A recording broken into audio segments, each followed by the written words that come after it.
बिस्मिल्लाहिर्रहमानिर्रहीम। अस्सलाम वालेकुम। आप देख रहे हैं रूही 10। मैं हूं आपके साथ अनम मंजूर हुसैन और इसी के साथ आज भी हम बात करेंगे इस कशीदगी के हवाले से कि जिस पर 2 दिन से जो है वो बहुत सारी खबरें भी सामने आ रही हैं और इसी के साथ साथ अब की जो ताज़ा तरीन सूरत हाल है वो ये है कि भारत ने मकबूजा कश्मीर पर हमलों की झूठी खबरें फैलाना शुरू कर दी हैं। इसकी वजूहत यही है कि वहां पर जितने भी सिख बिरादरी है या जो हिंदू बिरादरी है उनको गुमराह करने की कोशिश की जा रही है, पाकिस्तान के बारे में दिल खट्टा करने की कोशिश की जा रही है। और इसी हवाले से तर्जुमान पाक फौज का कहना है कि भारतीय 15 मकामात पर हमले की झूठी खबरें फैलाई जा रही हैं। पाकिस्तान हमला करेगा तो गूंज भी सुनाई देगी और नजर भी आएगा। पाकिस्तान ने भारत के इलाकों पर हमले के भारतीय मीडिया के बेबुनियाद इल्जामात पर और प्रोपेगेंडे को मुस्तरद कर दिया है। और इसी के साथ साथ अगर बात कर ले, क्योंकि यहाँ पर PSL जारी है तो भारत में IPL जारी है और IPL में जितने भी ऑस्ट्रेलियाई खिलाड़ी है उन्होंने घर वापस जाने की सोच ली है। और इसी के साथ साथ हम बात करेंगे पाकिस्तान की मौसर जवाबी कार्रवाई की, तो झंडा ज़ियारत पोस्ट और भारतीय फौज का हेडक्वार्टर तबाह कर दिया। इसी के साथ साथ पाकिस्तान ने भारतीय फौज के खिलाफ मौसर जवाबी कार्रवाई करते हुए कई चेक पोस्ट और भारतीय फौज का हेडक्वार्टर भी तबाह कर दिया है। सिक्योरिटी जराये के मुताबिक हाजीपीर सेक्टर पाकिस्तान ने भारतीय फौज के खिलाफ मौसर जवाबी कार्रवाई की और भारतीय फौज की झंडा ज़ियारत पोस्ट को तबाह कर दिया है। और इसी के साथ साथ दुश्मन को इससे भारी नुकसान भी पहुंचा है। और इसी के सिक्योरिटी जराये के मुताबिक ये भी है कि पांडो सेक्टर में पाकिस्तान ने भारतीय फौज के खिलाफ मौसर जवाबी कार्रवाई की है और जो IPL के मैचेस जारी थे वो 11वें ओवर में ही खत्म करवा के उनको वापस घर भेज दिया गया क्योंकि हालात कशीदा नजर आ रहे थे। हम देख रहे हैं कि पाक फौज जवाबी कार्रवाई कर रही है, भरपूर जवाब दे रही है। और तर्जुमान पाक फौज का जो कहना है कि जब भी हमला करेंगे गूंज भी सुनाई देगी और नजर भी आएगा और इस पर बात भी की जाएगी। इसी हवाले से आज बात करेंगे जिन मेहमानों ने ज्वाइन किया उनका तारीफ करवा दूं। हमारे साथ मौजूद है editor Roohi TV doctor Amjad Bukhari साहब हमारे साथ मौजूद है। अस्सलाम वालेकुम सर, कैसे हैं सर आप? Thank you very much for joining us sir. ये जो तर्जुमान पाक फौज का जो बयान सामने आया है कि उन्होंने तरदीद कर दिया कि हमने कोई इस तरह के हमले नहीं किए, अगर करेंगे तो फिर गूंज भी सुनाई देगी और आवाज भी सुनाई देगी। देखें, जो इस वक्त सूरत हाल है, जो गुज़श्ता रात गुजरी है, इसमें काफ़ी सारे खदशात थे कि कहीं से जो है बड़ा अटैक हो सकता है। लेकिन दिन तो बहुत टेंशन का गुजरा, लेकिन रात को कोई बड़े हमले की इतलात कहीं से नहीं आई। और हम ये कह रहे हैं, हमारा जो कल भी हमने जिक्र किया कि कौमी सलामती कमेटी का जो इजलास हुआ था उसमें ये तय हुआ था कि हमने ये अख्तियार जो है वो पाक फौज को दिया है कि भारत ने जो पाकिस्तान के अंदर हमले किए हैं उसका मौसर जवाब दिया जाए। और मौसर जवाब पाक फौज को ये अख्तियार दिया है कि वो मुनासिब जगह पर मुनासिब वक्त में मुनासिब अंदाज से जिस अंदाज से देना चाहे वो उसका जवाब दे। तो ये अख्तियार हमने पाक फौज को दे दिया। तो अब भारत पाकिस्तान की फौज से यही तवक्को करेगा कि इस तरह के छोटे छोटे हमले और ड्रोन हमले जिस तरह वो सोच रहे हैं और कर रहे हैं, तो ऐसा नहीं है। पाकिस्तान ने कहा है कि आपने जो हरकत की है, हमारे तमाम जो है शवाहिद के बावजूद, हमारे बताने के बावजूद आपने जो हरकत की है उसका आपको मौसर जवाब दिया जाएगा। और जवाब ऐसा होगा कि जो सिर्फ मीडिया पर नज़र नहीं आएगा कि जी वहाँ हमला हो गया है, बल्कि उसकी गूंज जो है दुनिया भर में सुनाई देगी और आप खुद कहेंगे कि जी अब हमला हो गया। तो उसके लिए जो है अब भारत जो है कल मुसलसल उन्होंने ड्रोन्स अटैक जो है पाकिस्तान के अंदर किए। पाकिस्तान ने 29 ड्रोन जो है उनके हैरप ड्रोन जो हैं इसराइली जो बने हुए हैं उनको गिराया है। और उसमें हमारी कोई इन हमलों में 3 शहादतें भी हुई हैं और 4 हमारे फौजी जवान भी जख्मी हुए हैं। लेकिन कामयाबी ये है कि ड्रोन गिराने का सिलसिला अभी तक जारी है। अगर अभी की बात करने कुछ मिनट्स पहले की तो ओकाड़ा में भी 3 ड्रोन गिराए हैं, वहाँ भी गिराए हैं, अभी बाहुल नगर में जारी है तो उनकी जारी है। हाँ। तो हम इस वक्त किस पोजीशन में? देखें, ये जो ड्रोन्स हैं, एक तो ये छोटे वार हेड्स लेके जा सकते हैं, बड़े पैमाने पर कोई तबाही फैलाने का सबब बन नहीं सकते। ये क्यों लॉन्च कर रहा है भारत, मुसलसल इन ड्रोन्स को भेज रहा है। और ये इसराइली साख्ता, जैसे मैंने आपको बताया कि ड्रोन्स हैं, इनके अंदर जो है 1000 किलोमीटर तक की ट्रैवलिंग की सलाहियत है। ये 9 घंटे तक मुसलसल उड़ सकते हैं। अच्छा। बगैर पायलट के ये ड्रोन्स होते हैं और इनमें 23 किलो तक का वारहेड ले जाने की सलाहियत है। तो ये इसलिए छोटी सलाहियत के ड्रोन हैं, लेकिन इनका मकसद क्या है? इनका मकसद ये होता है, बुनियादी तौर पर जो भारत अचीव करना चाहता है कि अगर हम इनको इंटरसेप्ट करके इन पर जवाबी कार्रवाई करेंगे तो हमारी जो मिसाइल बैटरीज हैं उनका पता लग जाएगा कि वो कहाँ हमने इंस्टॉल की हुई हैं। अच्छा। हम ड्रोन्स पर जब अटैक करेंगे तो उन्हें अंदाज़ा हो जाएगा कि ये हमारी मिसाइल बैटरीज जो हैं जहाँ से हमने अटैक करना है, अगर उनकी बड़ा कोई अटैक होता है तो उनको इंटरसेप्ट करने के लिए, काउंटर करने के लिए, तो वो ढूंढने के लिए बुनियादी तौर पर भेज रहे हैं। और हम इस ट्रैप में नहीं आए, हमारी फौज ने, फजाइया ने इसको अंडरस्टैंड किया है कि ये किस मकासद के लिए हैं, क्योंकि ये बहुत बड़ा नुकसान नहीं कर सकते। आप देखें ना कि इतने ड्रोन्स जो है हमने वैसे मार गिराए, तो हम इन्हें कन्वेंशनल अंदाज से मार रहे हैं और ऐसी कोई अपनी ज़्यादा सलाहियतें इस्तेमाल नहीं कर रहे, अपने वसाइल को भी बचा रहे हैं। और हमने अपनी जो बैटरीज हैं, बैटरीज जो है वो छुपा के रखी जाती हैं ताकि जब भी ऐसी कोई कार्रवाई हो तो हम उन पर, तो एक बड़ा मिसाइल जो है ड्रोन को गिराने, भारत ये पता लगाने में अभी तक नाकाम रहा है, अभी तक नाकाम है। और ये जो है सिलसिला जो है वो मुसलसल जारी रहा। और गुज़श्ता रोज़ जो है उस भारत ने हमारे जो है PSL पर अटैक किया।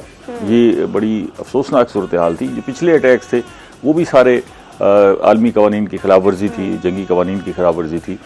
मसलन सिविलियन को निशाना बनाना, मसाजिद को निशाना बनाना, पानी के स्ट्रक्चर को निशाना बनाना, और अब जो है क्रिकेट ग्राउंड को निशाना बनाना जहाँ PSL जारी थी।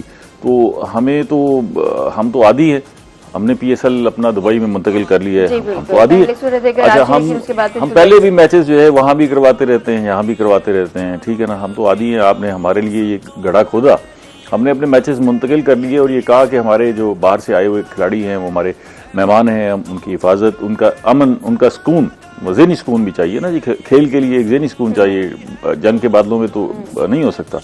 लेकिन आपने फिर अपने लिए भी गड्ढा खोद दिया। आपने ये नहीं सोचा कि IPL हमारे यहाँ भी जारी है और IPL जो है धर्मशाला में जो मैच हो रहा था जिसका भी आप जिक्र कर रही हैं, तो वो रोक दिया गया। अचानक ही आधा मैच हुआ था तो वो रोक दिया गया। 11 वर्ष के बाद तो वो जो है फिर वहाँ पर उसमें कोई 16 के करीब ऑस्ट्रेलियन खिलाड़ी, उनके कोचेस और बाकी लोग मौजूद हैं। तो वहाँ बेचैनी फैल गई। वहाँ ये बताया गया कि जी हमला हो गया है, वो एक अनरेस्ट की कैफियत हो गई। अब वो ऑस्ट्रेलियाई खिलाड़ी कह रहे हैं कि जी हमें फौरी यहाँ से वापस भेजा जाए, या ऑस्ट्रेलिया भेजा जाए या दुबई भेजा जाए। तो आप जो कुछ हमारे लिए कर रहे हैं उस आग का, उस शिद्दत का शिकार आप भी साथ साथ हो रहे हैं। तो इसलिए तो हम कह रहे हैं कि भाई आप ये क्या कर रहे हैं। जहाँ रात को जो कार्रवाइयों की बात है उसमें पाक फौज ने लाइन ऑफ कंट्रोल पर हम जवाब दे रहे हैं, क्योंकि दोनों तरफ से फायरिंग हो रही है। लाइन ऑफ कंट्रोल हम उस एरिया को कहते हैं जो मकबूजा कश्मीर और आज़ाद कश्मीर के दरमियान जो लाइन है, जो बॉर्डर है, जिसको हम बॉर्डर, इंटरनेशनल बॉर्डर तस्लीम नहीं करते। पहले ये सीज फायर लाइन थी, फिर से लाइन ऑफ कंट्रोल कर दिया गया। ये इंटरनेशनल बॉर्डर नहीं है, क्योंकि ये डिस्प्यूटेड टेरिटरी है, इसका फैसला होना है। तो लाइन ऑफ कंट्रोल के दोनों तरफ जो है वो फायरिंग का सिलसिला जारी है। और हमने जो है इसके हवाले से काफ़ी सारी कार्रवाइयाँ की हैं। और जैसे अभी आप जिक्र कर रही थी कि झंडा ज़ियारत के इलाके में हमने वो पोस्ट जो है उनकी तबाह कर दी है और एक बटालियन हेडक्वार्टर को भी नुकसान पहुंचाया है। इसी तरह पांडो सेक्टर में भी जो है हमने उनकी पोस्टें तबाह की हैं और वहाँ पर जो है भारतीय फौजों को नुकसान हुआ है। हम भारत की जो अफवाज हैं जो हम पर जो है जारहाना कार्रवाई कर रहे हैं, हम उनके खिलाफ ये सारा एक्शन कर रहे हैं और उनके खिलाफ जंग। हमने किसी सिविलियन को टारगेट नहीं किया, किसी मंदिर को, किसी गुरुद्वारे को टारगेट नहीं किया, किसी पानी के स्ट्रक्चर को टारगेट नहीं किया, किसी मैच को हमने डिस्टर्ब करने की कोशिश नहीं। ये अज़खुद उन्होंने फैला दिया कि जी वहाँ पर धर्मशाला में जो है वो हमले का खदशा है, ये अज़खुद उन्होंने फैला दिया।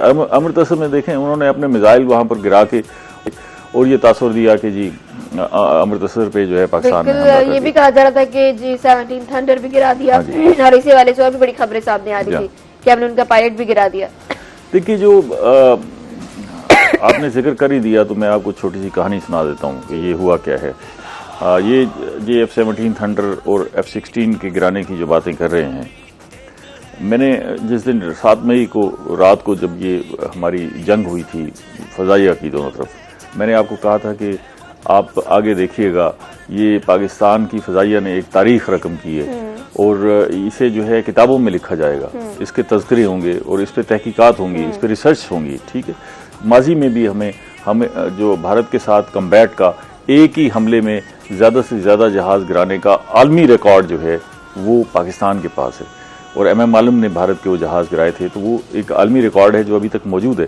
तो अब जो ये नया रिकॉर्ड बना है वो मैं आपको बताता जाऊँ, जिसपे अब दुनिया देख रही है। और 7 मई की रात को दुनिया की सबसे बड़ी फ़ज़ाई जंग लड़ी गई है, ठीक है। ये 59 मिनट की, इसको कहते हैं जब दोनों फौजों के जो लड़ाका तैयारे हैं, जब वो कम्बैट कर रहे होते हैं, जब वो लड़ाई लड़ रहे होते हैं और बराह रास्त आमने सामने और एक दूसरे को जो है वो डॉज दे के जो लड़ाई लड़ रहे होते हैं, इसे हम डॉग फाइट कहते हैं फजाइया की जबान में। तो ये डॉग फाइट लड़ी गई है और ये 59 मिनट की डॉग फाइट लड़ी गई है, जो एक रिकॉर्ड है। इससे पहले सबसे बड़ी जो डॉग फाइट थी वो 53 मिनट की इसराइल और मिस्र के दरमियान हुई थी।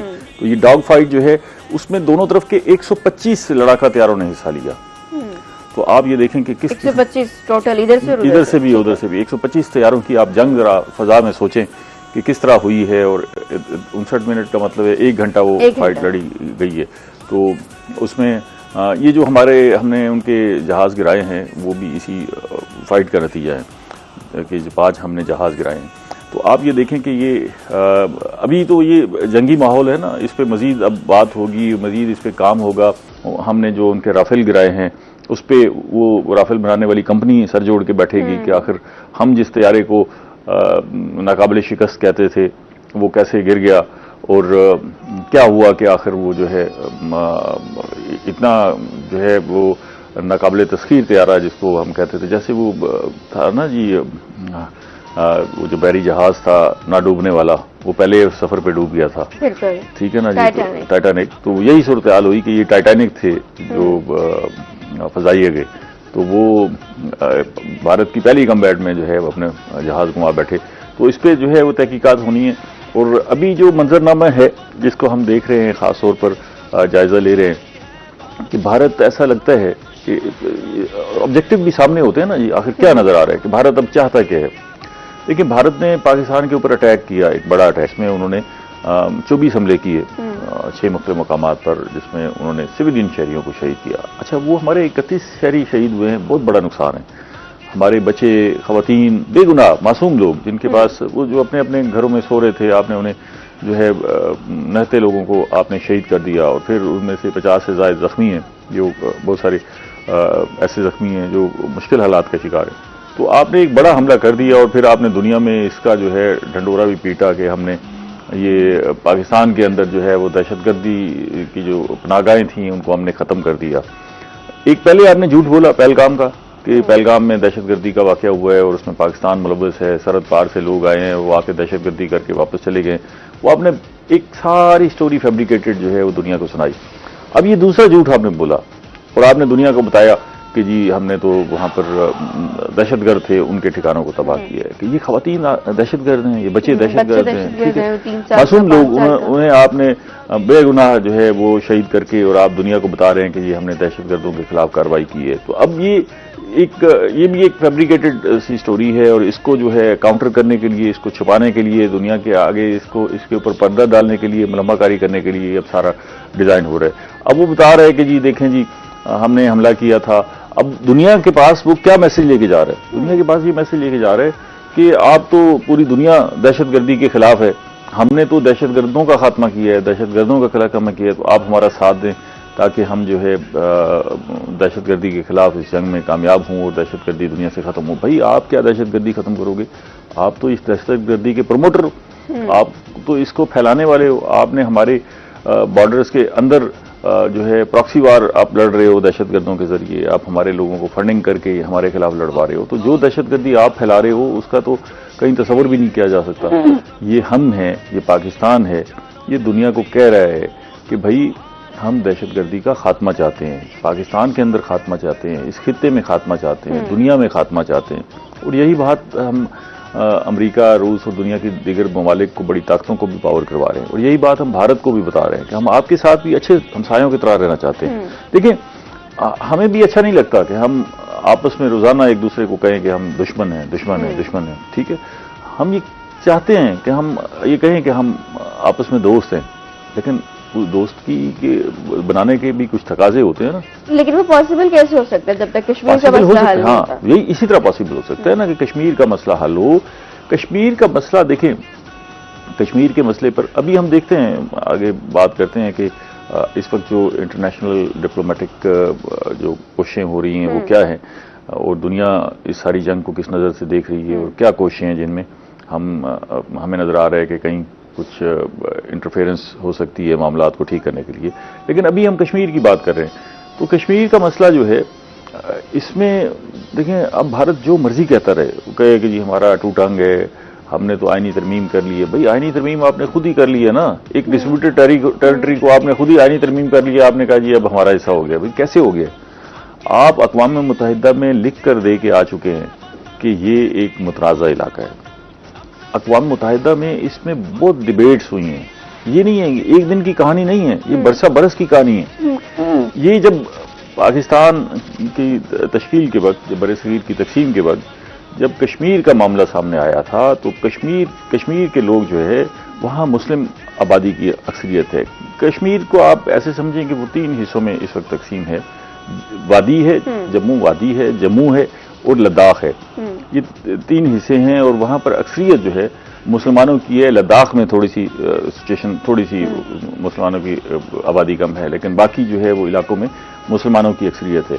तो जब तकसीम हिंद हुई तो उस वक्त ये तय हुआ कि मकामी जो रियासत है वो ये तय करेगी कि वो किस तरफ जाना चाहती है, पाकिस्तान के साथ शामिल होना चाहती है या भारत के साथ शामिल होना चाहती है। तो जब कश्मीर का मामला आया, कश्मीर में जो है आबादी अक्सरियत मुसलमानों की थी, लेकिन वहाँ पर एक डोगरा जो है वो हिंदू और सिख का मिक्सचर, वो एक राजा था, वो हुक्मरान था, ठीक है ना, तो वो हुक्मरान था। अब इस जो एफिलिएशन है या शिरकत है या किसी रियासत का किसी तरफ झुकाव, उसको वाज़े ऐलान करना है, उसमें ताख़ीर की गई तो मुसलमानों के अंदर बेचैनी फैल गई। मुसलमानों के अंदर बेचैनी फैली कि हम सारे मुस्लिम्स हैं, हम पाकिस्तान के साथ जाना चाहते हैं, तो इसमें ताख़ीर क्यों हो रही? इस ताख़ीर को देखते हुए मुसलमान खुद उठ खड़े हुए और उन्होंने पाकिस्तान के साथ शमूलियत के लिए एक मूव शुरू कर दी, और बहुत सारे इलाकों में जो है वो जंगी सूरत हाल पैदा हो गई। इस सूरत हाल से बचने के लिए वो जो डोगरा महाराजा था, उसने भारत से अपील की कि आप हमें जो है बचाएं इन मुसलमानों से, ये तो हमें।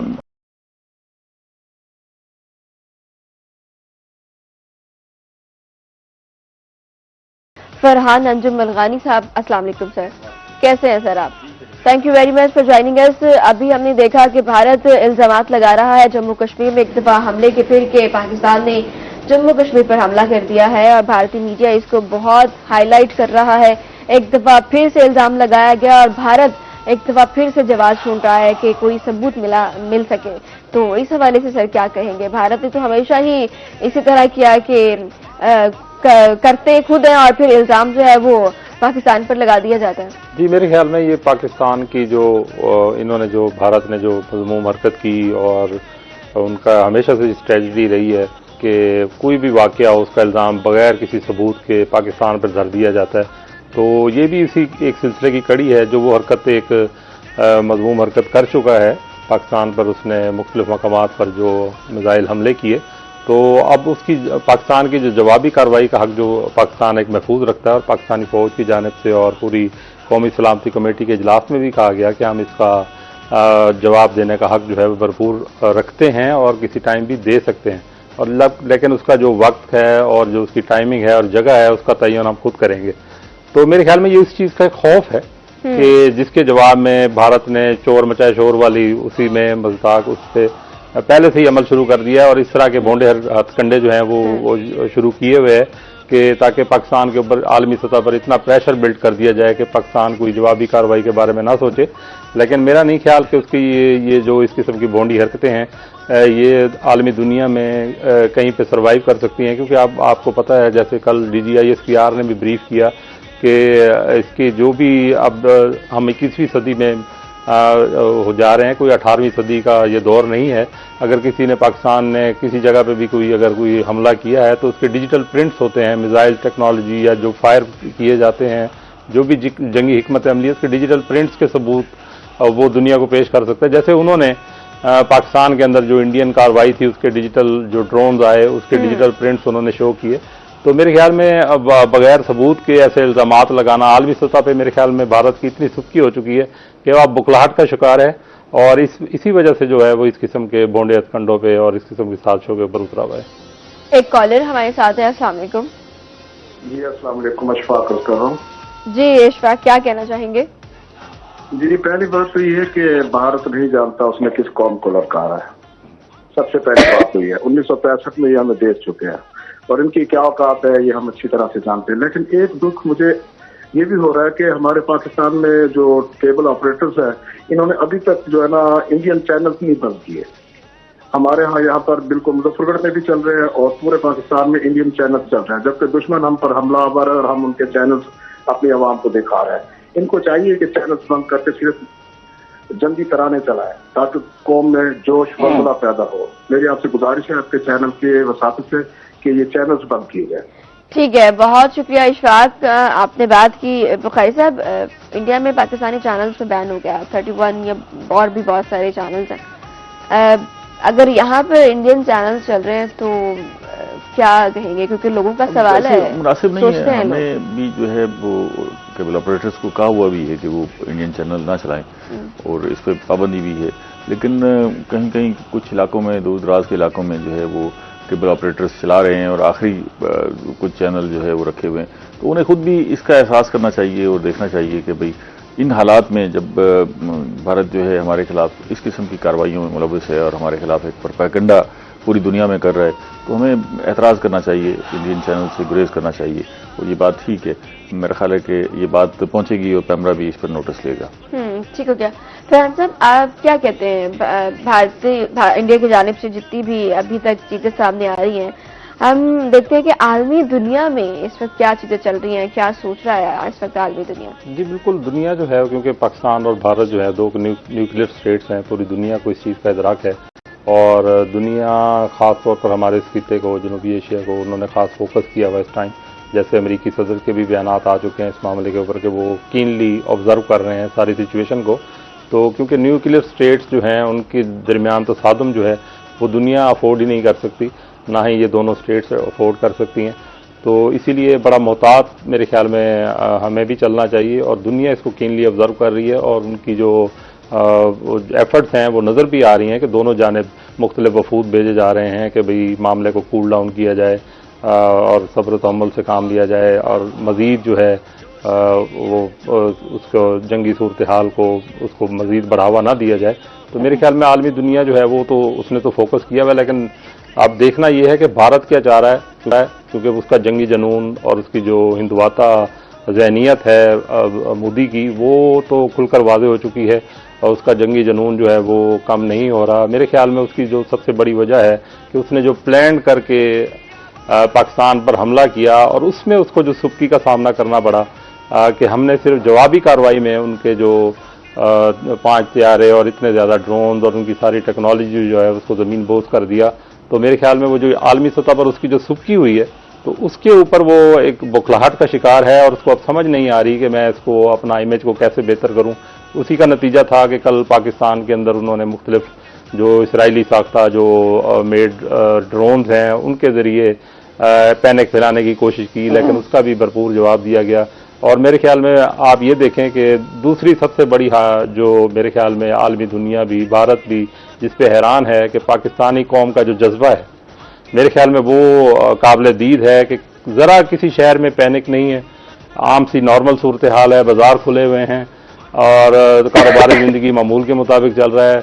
इवन के जब बहावलपुर के ऊपर हमने देखा कि कीनली रात को मंगल और बुध की दरमियानी शब जब मिसाइल हमले किए गए, 4 हमले मिसाइल के, कोई कम बात नहीं होती। लेकिन आप ये देखें कि लोग जो हैं, ख़वातीन, बच्चे और शहरी जो हैं वो शहर अपने घरों से बाहर निकल आए, तो ना सिर्फ वीडियोज़ बना रहे थे बल्कि इमदादी सरगर्मियों में हिस्सा ले रहे थे।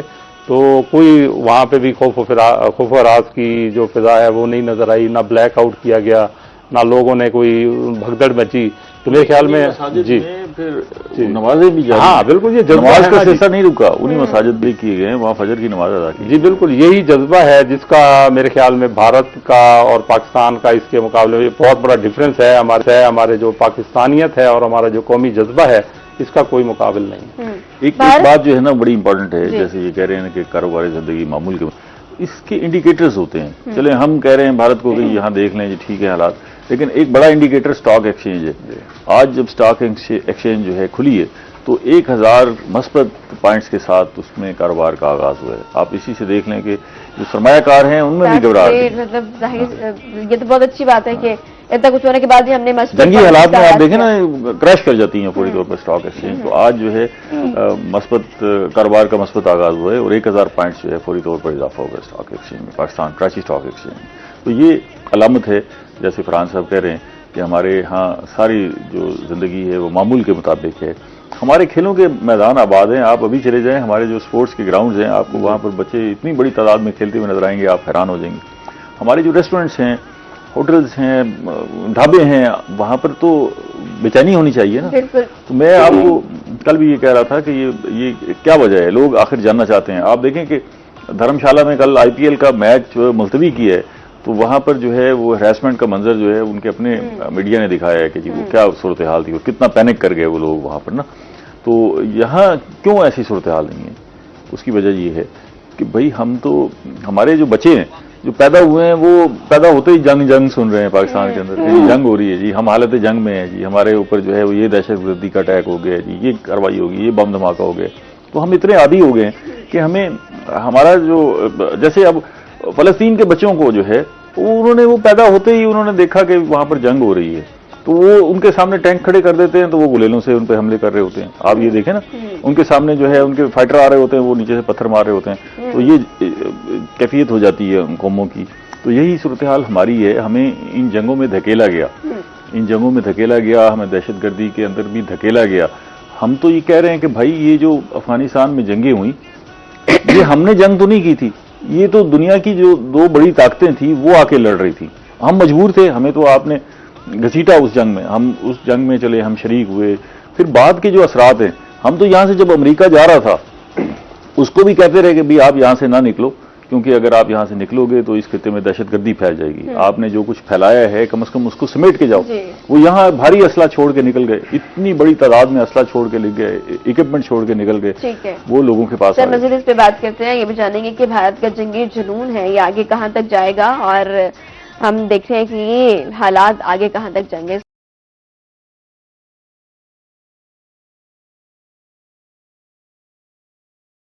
फरहान साहब, अगर अल्लाह ना करे अगर ये मामला आगे तक जाते हैं तो फिर पाकिस्तान की मिलिट्री स्ट्रैटेजी, इंडिया की मिलिट्री स्ट्रैटेजी क्या है इस वक्त, क्या कैपेबिलिटी है दोनों ममालिक की? जी देखिए, भारत जो क्लेम करता है कि उसके पास दुनिया की जदीद तरीन टेक्नोलॉजी है और महंगे हथियार हैं, और पाकिस्तान के पास उसके मुकाबले में उस किस्म की टेक्नोलॉजी और जो हथियार नहीं है। लेकिन मेरे ख्याल में यहाँ पर जो एक फ़र्क है कि हमारी जो अफवाज पाकिस्तान हैं उनकी पेशा वराना सलाहियतें माशाल्लाह इतनी अच्छी हैं और इतनी गुड हैं कि हम अपने पास जो दस्तियाब वसाइल हैं उसके साथ उनकी जदीद तरीन टेक्नोलॉजी का न सिर्फ मुकाबला कर रहे हैं बल्कि उनको मुंह तोड़ जवाब दिया गया है। भारत का, जैसे मैंने पहले भी कहा कि उनकी सुबकी हुई है कि एक जदीद दुनिया का महंगा तरीन उनके पास जंगी जो जहाज़ था राफेल, उसको पाकिस्तान ने अपनी पेशा वराना महारतों के ज़रिए जो है उसको मार गिराया, जिससे उनकी पूरी दुनिया में मेरे ख्याल में सुबकी हुई है। और कंपनी भी परेशान है कि हमारा जो त्यारा है अब तक वो कोई नहीं गिर रहा, लेकिन पाकिस्तान के खिलाफ जब इंडिया ने उसको इस्तेमाल किया तो उसको ज़मीन बोस होना पड़ा, और उसकी जो रेटिंग है उसकी भी शेयर्स में भी, उसके रेटिंग में भी जो है वो कमी आ रही है, उसकी वजह से उसके मनफी असरात मुरतब हो रहे हैं। तो मेरे ख्याल में अफवाज पाकिस्तान की जो पेशा वराना महारतें हैं और सलाहियतें हैं उनका कोई मैच नहीं है, और जो जज्बा ईमानी है उसको प्लस पॉइंट है उसमें एक। और इस वक्त जो है पूरी कौम और जो अफवाज पाकिस्तान हैं वो हमारे जो सफ़ा सलार हैं जनरल सैयद आसिम मनीर, उनकी क़यादत में मुतहद हैं। पूरी कौम जो है वो यकजहती का मुजाहरा कर रही है। तो जबकि हमारे जो दुश्मन है उसके मुल्क में अगर जायज़ा लें तो वहाँ पे कई शहरों में अभी पाकिस्तान ने कोई हमला नहीं किया, कोई कार्रवाई नहीं की, उसके बावजूद वहाँ पे इतना पैनिक है, वहाँ पे कई शहरों में वो ब्लैक आउट कर चुके हैं कई कई रातों से, और मुख्तलिफ उन्होंने अपने हवाई अड्डे जो हैं वो 3 से 4 रोज़ के लिए उन्होंने बंद करने का ऐलान कर रखा है। लेकिन हमारे यहाँ देखें फ़्लाइट्स कुछ देर के लिए, चंद घंटों के लिए नोटम जारी किया जाता है, लेकिन उसके बाद फिर उसको एयरपोर्ट्स को भी ओपन कर दिया जाता है, फ़्लाइट्स की, इंटरनेशनल फ़्लाइट्स की आमदोरफ्त भी जारी है। तो मेरे ख्याल में ये हमारी फ़ौज पाकिस्तान की जो पेशा वराना महारतें हैं और उसकी जो सलाहियत है, उसका ही मुँह बोलता सबूत है कि यहाँ पे हालात नॉर्मल हैं और लोगों को भी उस पाक फ़ौज पे एतमाद है, सुकून की नींद सो रहे हैं। तो मेरा ख्याल है कि इस में कोई शक नहीं है कि जो हमारी पाक फ़ौज हैं और एयरफोर्स है, उसमें जो जज्बा है और उसकी जो पेशा वराना महारतें हैं वो इंडिया से कई गुना ज़्यादा बढ़कर हैं। इसी वजह से कल जो है उन्होंने अपनी जो जितना पहले दिन उन्होंने अटैक किया, प्लान करके अटैक किया, और उसमें 5 तैयारे उनके महंगे गिर गए और दीगर उनको जो नुकसान उठाना पड़ा, उसी हजमियत के और रिलेटेशन के नतीजे में उन्होंने कल ड्रोन्स भेजे। हालांकि वो भी जदीद टेक्नोलॉजी से, इसराइल के जो जदीद तरीन ड्रोन्स हैं उनको भेजा गया, लेकिन हमने 25 से 30 उनके ड्रोन्स भी इनके जो है वो मार गिराए। तो इस मेरे ख्याल में उसको आलमी सतह पर भी और इस खित्ते में भी इंडिया को जो सुक्की का सामना है, इसी वजह से वो ज्यादा बुखलाहट का शिकार है। ठीक हो गया सर। ये जो फॉल्स खबरें फैलाई जा रही हैं, जाहिर सी बात है जब ड्रोन गिरता है तो उसको एयर डिफेंस के लिए हम जो उसको शूट करते हैं तो वो एक गैरदार आवाज है, और फिर वो लोग का ये कहना है कि दोनों तरफ से फायरिंग की जा रही है, जी हालात बहुत खराब होते जा रहे हैं, आप लोग जो मकामात है आप उन पर शिफ्ट हो जाए। तो इस तरह की कुछ खबरें आ रही हैं। कहा जा रहा है कि तसल्ली रखिए, ऐसा कुछ नहीं है। ऑब्वियसली जब हम जवाबी कार्रवाई करेंगे तो कुछ ना कुछ तो चीजें सामने आएंगी।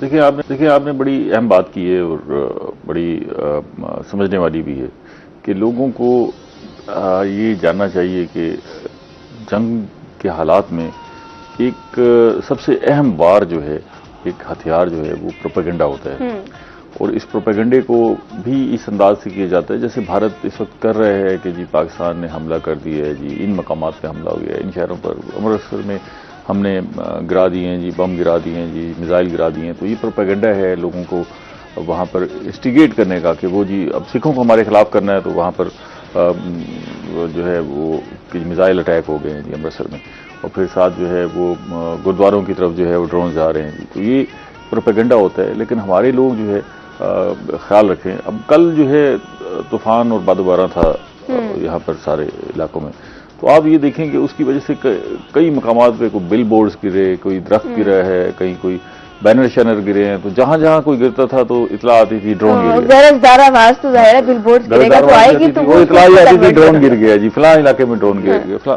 तो आप ऐसी खबरों को ना फैलाएं, ठीक है ना, और बगैर तस्दीक किए किसी खबर को इसी तरह सोशल मीडिया पर फॉरवर्ड ना करें, ठीक है, शेयर ना करें, क्योंकि अगर कोई ऐसी इंफॉर्मेशन होगी तो आप यकीन रखें कि आपका क्रेडिबल मीडिया मौजूद है जो आप तक बर वक्त इतला पहुंचाता है, आपके क्रेडिबल इदारे मौजूद हैं जो आपको इतला देंगे। आप अगर किसी क्रेडिबल इंफॉर्मेशन सोर्स से इंफॉर्मेशन आ रही है तो उसी को ही आगे भेजें, अदरवाइज जो है इस तरह का आपको अंदाजा नहीं है। अब देखें ना, दुनिया ग्लोबल विलेज बन चुकी है, सोशल मीडिया का जो प्लेटफॉर्म है वो पूरी दुनिया बैक वक्त इस्तेमाल कर रही है।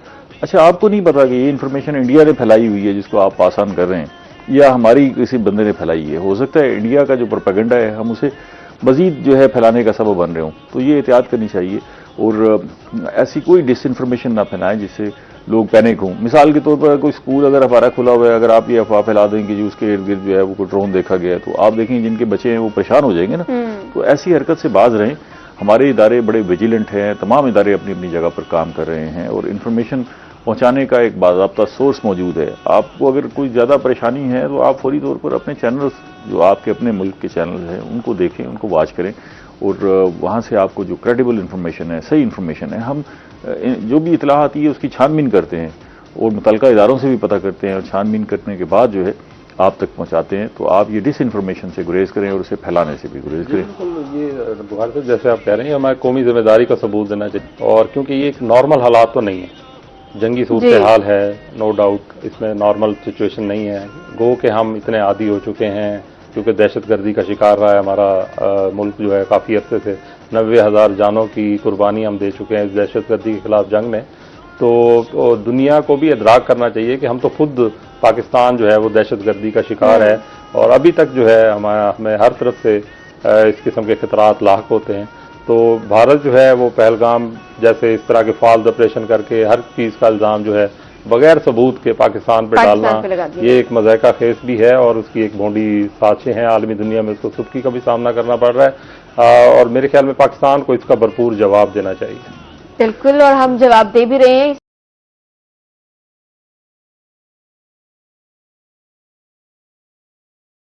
फरहान साहब, जब भी इस तरह के हालात आते हैं तो हमें अभी तक जो है वो कोई ऐसी इंफॉर्मेशन शेयर नहीं की गई कि अगर इस तरह के हालात मजीद कशीदा होते हैं, आगे बढ़ते हैं, तो फिर हमें क्या करना है, आवाम को क्या करना है।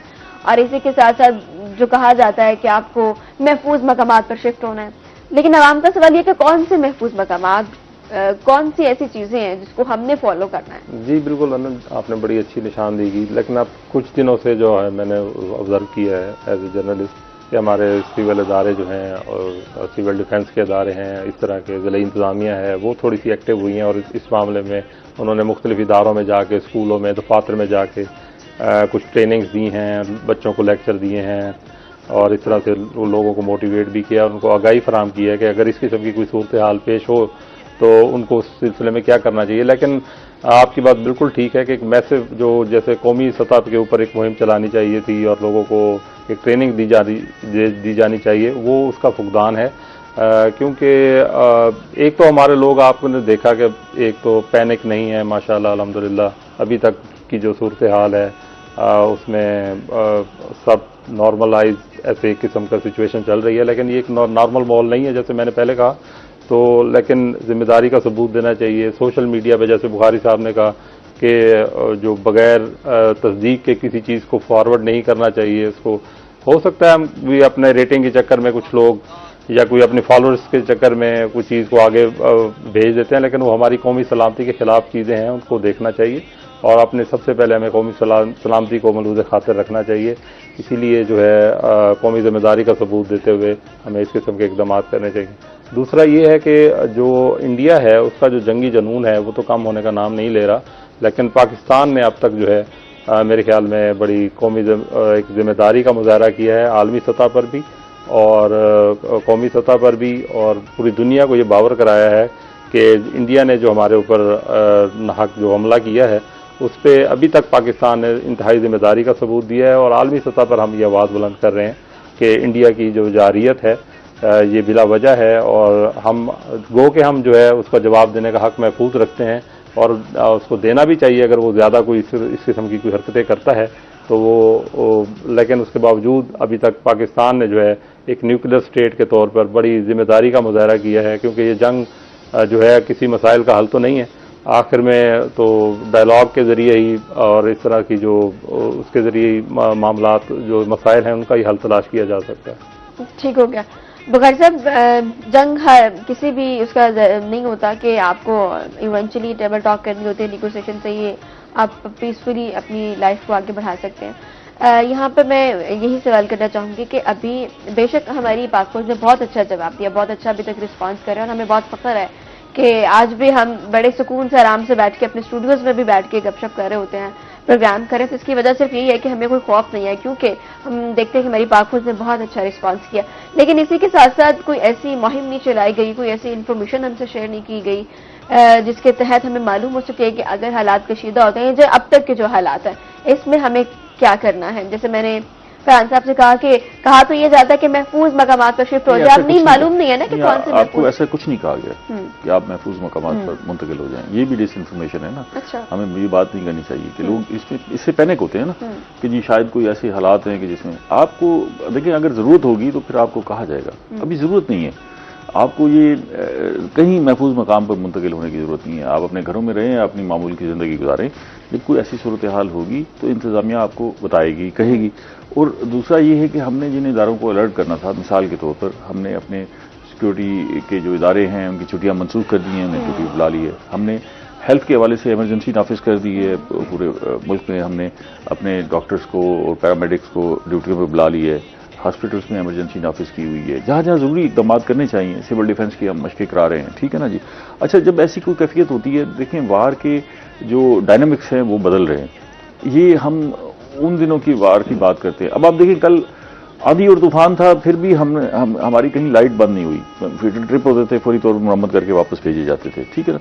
वो अब दौर नहीं है कि जी आप ब्लैक आउट कर दें, जी लाइटें बुझा दें। वो इंडिया जो है ना, इसको टेक्निक के तौर पे इस्तेमाल कर रहा है, अदरवाइज ये दौर नहीं है। अब तो देखें ना, अब तो डिजिटल दौर है, उसमें टारगेट को जो है वो मैंने कल आपको बताया था कि अगर उन्होंने हमारे मसाजिद को टारगेट किया है तो वो बिल्कुल मस्जिद के ऐन ऊपर आके मिसाइल गिरा ना। तो अब आप 1000 किलोमीटर दूर भी बैठ के अपने टारगेट को पिन पॉइंट कर सकते हैं। तो इसमें ब्लैकआउट की जरूरत नहीं है, किसी महफूज मकाम पे मुंतकिल होने की जरूरत नहीं है। आप अपने घरों में पुरसकून अंदाज से रहें। और ये है कि बुनियादी जो चीज़ें हैं जिसका मैं हमेशा जिक्र करता रहता हूँ कि हमें हमारे जो सिविल डिफेंस के इदारे हैं उन्हें लोगों को फर्स्ट एड की तरबियत ज़रूर देनी चाहिए कि अगर कोई किसी ऐसी कोई कैफियत कहीं पैदा होती है तो हमने फर्स्ट एड कैसे देनी है, जो हम लैक करते हैं। दूसरा ये है कि हमें अपने लोगों को डिसिप्लिन बनाना चाहिए कि हमारे यहाँ सबसे बड़ा मसला क्या होता है कि वो ऐसी कैफियत में ट्रैफिक फंस जाती है। अगर कहीं कोई सूरत हाल हो तो सबसे बड़ी जो मसला पैदा होता है, क्यों जी फरहान साहब, ब्लॉकेज, ट्रैफिक का ब्लॉकेज हो जाता है। अच्छा, लोग खुद खड़े होकर तमाशा देखना शुरू कर देते हैं, वहीं गाड़ियां खड़ी करके उतर के तमाशा देखना शुरू कर देंगे। अब आप देखिए कि 2 दिन पहले की बात है, फ्लाईओवर के 2 तरफ के फ्लाईओवर है आने जाने के, दूसरी तरफ के फ्लाईओवर पे गाड़ियां रोक के लोग उतर के उधर उस फ्लाईओवर से नीचे झांकने जा रहे थे कि क्या हो गया। तो उसकी वजह से वो दोनों तरफ ट्रैफिक ब्लॉक हो गई। वापस उतर के आए वो लोग, उनसे पूछ रहे थे भी क्या हुआ, कहते जी हुआ तो कुछ नहीं है, नजर कुछ नहीं आया। आप अंदाजा करें कि एक हो सकता है 2 साइकिल वाले टकराए हों तो वो फ्लाईओवर पे गाड़ियां रोक के उसको देख रहे हैं। तो ये इस कैफियत से बचे। कोई इंसिडेंट होता है, कोई अटैक होता है तो उस वक्त वो पैनिक ना करें। हाँ, मेरे ख्याल में जो आपका जो इशारा है ना सिविल डिफेंस का, लोगों को आगाह करने का। सर एक बात, सर इस पे बात करते हैं, लेकिन एक कॉलर है, पहले कॉलर लेते हैं। अस्सलाम वालेकुम। वालेकुम अस्सलाम। कौन कहाँ से बात कर रहा है? ये मैं मुल्तान से मोहम्मद यूनुस शरीफ बात कर रहा हूँ। जी, क्या कहना चाहेंगे यूनुस? ये मैट्रिक के जो आज प्रैक्टिकल हैं मुल्तान में, ये होंगे या नहीं होंगे, ये बताइए जरा। कैंसिल ठीक है, ये प्रैक्टिकल जो है वो कैंसिल हो गए और संडे तक जो है, यानी कि कल तक जो है वो छुट्टियां अनाउंस कर दी गई थी और जो नई डेट शीट होगी वो भी आपके साथ शेयर कर दी जाएगी। बहुत शुक्रिया यूनुस, आपने कॉल की। जी सर जी, मैं अनम आपका जो खास तौर पे इशारा था ना, मेरे ख्याल में मैं उसको मज़ीद तरह थोड़ा सा ब्रीफ कर देता हूँ कि सिविल इदारों को, आवाम को ये इतनी ट्रेनिंग और इतनी आगाही ज़रूर देनी चाहिए कि अगर किसी जगह पे कोई ब्लास्ट होता है, कोई अटैक होता है, तो अमूमन ये देखा गया है कि हमारे जो लोग हैं, जैसे मैंने कहा, पैनिक नहीं करते, उस जगह पे पहुंच गए, लेकिन फौरी तौर पे वहाँ पे ऐसी जगहों पे जाने से गुरेज करना चाहिए। क्योंकि आप भावलपुर में देखें, जो अहमदपुर शर्किया में जो मस्जिद पे अटैक हुआ, भारत की जानिब से 3 मिसाइल मारे गए, तो लोग वहाँ पर जमा हो गए, लेकिन उसके एग्जैक्ट 7 मिनट बाद जो है एक चौथा मिसाइल दागा गया, तो जिससे बहुत ज्यादा नुकसान हुआ। हमारे लोग वहाँ पे जमा थे, तो उससे बहुत ज्यादा जख्मियों की तादाद और जो है हलाकतों का उससे ज्यादा हुआ।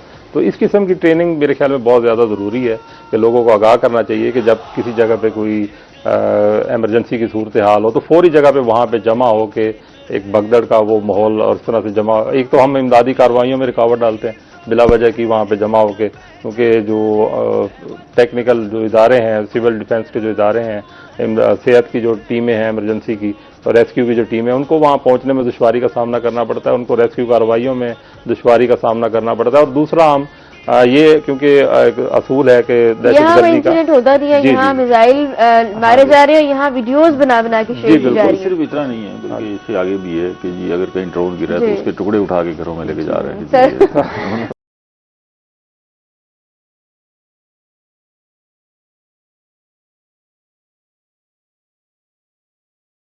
आप सबको जुम्मा मुबारक। और इसी के साथ साथ आज हम बात करेंगे जुम्मे के दिन, क्योंकि मुल्क के हालात कुछ इस तरह से हैं और इस्लामिक पॉइंट ऑफ व्यू से जानेंगे कि जंग की हालात में क्या करना चाहिए, मुल्क को क्या करना है और इसके साथ साथ आवाम को क्या करना है।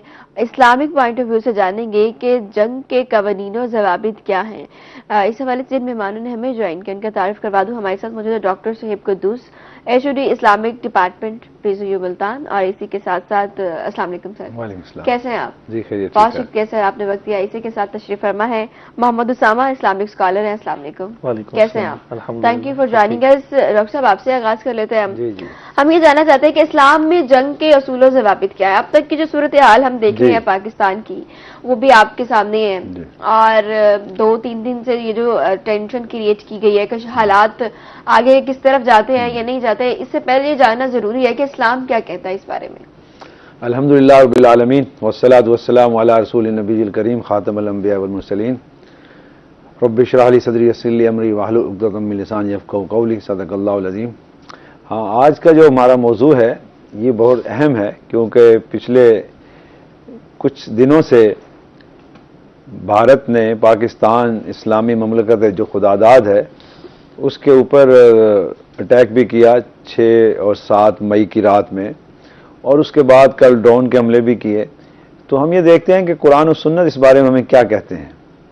अल्लाह सुब्हानहू तआला ने तो कुरान मजीद में वाज़ेह इरशाद फरमाया है, वइद्दू लहुम मस्ततातु मिन कुव्वतिन मिन रिबातिल खैल, कि दुश्मन के मुकाबले में कुव्वत और ताकत इख्तियार करो, और अपने घोड़ों को भी तैयार रखो, और अपना असला भी तैयार रखो, और जो तुम्हारे दुश्मन है उनसे भी लड़ो, और जो अल्लाह के दुश्मन है उनसे भी लड़ो। तो अब ये अल्लाह का हुक्म है सूरत अनफाल के अंदर, कुरान मजीद के अंदर अल्लाह ने वाज़ेह हुक्म दे दिया। अब हमें चाहिए कि हम अपने मुल्क के अंदर जो इस वक्त एक जंग मुसल्लत की जा रही है या की गई है, उसमें हम कुरान और सुन्नत की रोशनी के अंदर पहले तो ये करें कि अपने अफवाज पाकिस्तान का भरपूर साथ दें, और उनको क़ुव्वत और ताकत फराहम करें, और उनको हम हर तरीके से, यानी अखलाकी तौर पर, समाजी तौर पर, सियासी तौर पर, मुआशी तौर पर उनको पूरी क़ुव्वत और ताकत फराहम करें। क्योंकि वो जो इस्लामी ममलिकत के पाकिस्तान इस्लामी रियासत है, ममलिकत है पाकिस्तान, तो इस्लामी रियासत और ममलिकत के ऊपर जब हमला करें तो उस रियासत की तमाम अवाम और इदारों का ये फ़र्ज़ ऐन है कि वो उसका मुकाबला करें और उस पर डट कर खड़े हो जाएं। कुरान मजीद ने यह भी इरशाद फरमाया कि अल्लाह के रास्ते में जब तुम निकलो, इसको जिहाद फी सबीलिल्लाह कहा। तो पाकिस्तान आर्मी का मोटो भी है ईमान तंजीम जिहाद फी सबीलिल्लाह, तो ये एक जिहाद फी सबीलिल्लाह है।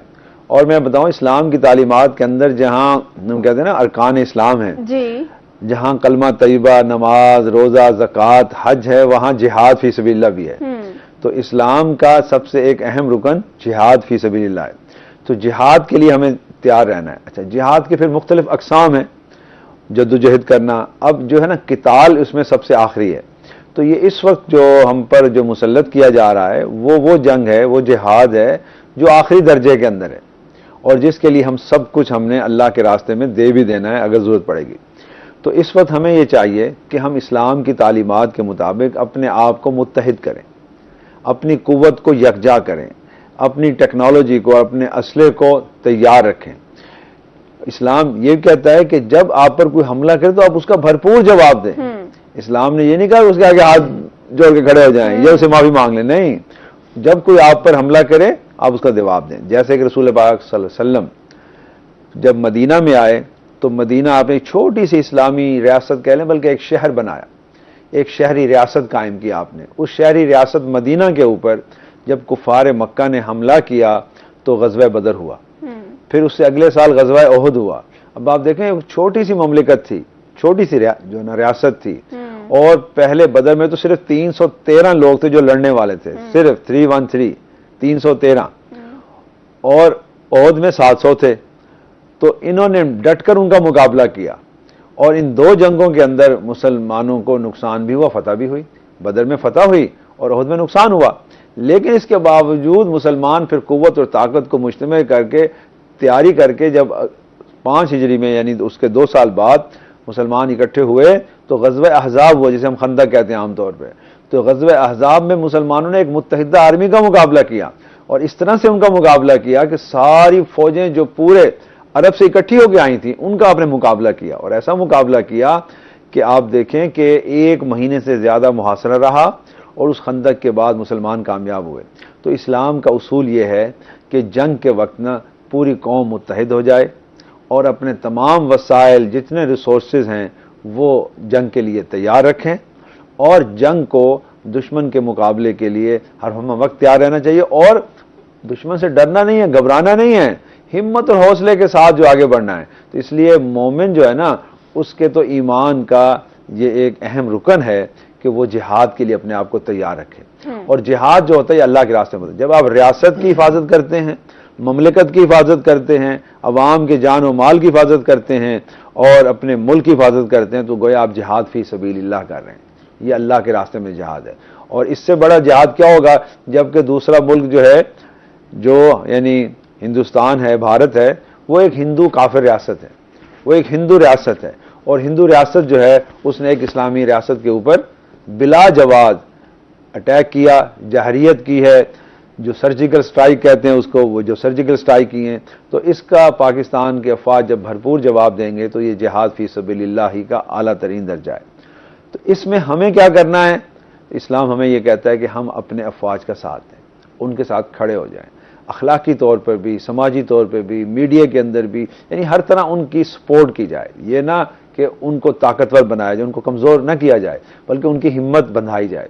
और जंगें जो होती हैं ना, ये कौमों के लिए बहरहाल एक आजमाइश तो होती हैं। इस आजमाइश में जब हम डट कर खड़े हो जाएंगे तो फिर कामयाब होंगे। अल्लाह ताला यही फरमाते हैं कि जब तुम अल्लाह के रास्ते में निकलोगे, अपने जान और माल को अल्लाह के रास्ते में खर्च करोगे, तो तुम ही कामयाब होगे। खुद कुरान मजीद ने कहा है कि वांतुम आलौना इन कुंतुम मोमिनीन वला तहिनु वला तहजनु वांतुम आलौना इन कुंतुम मोमिनीन।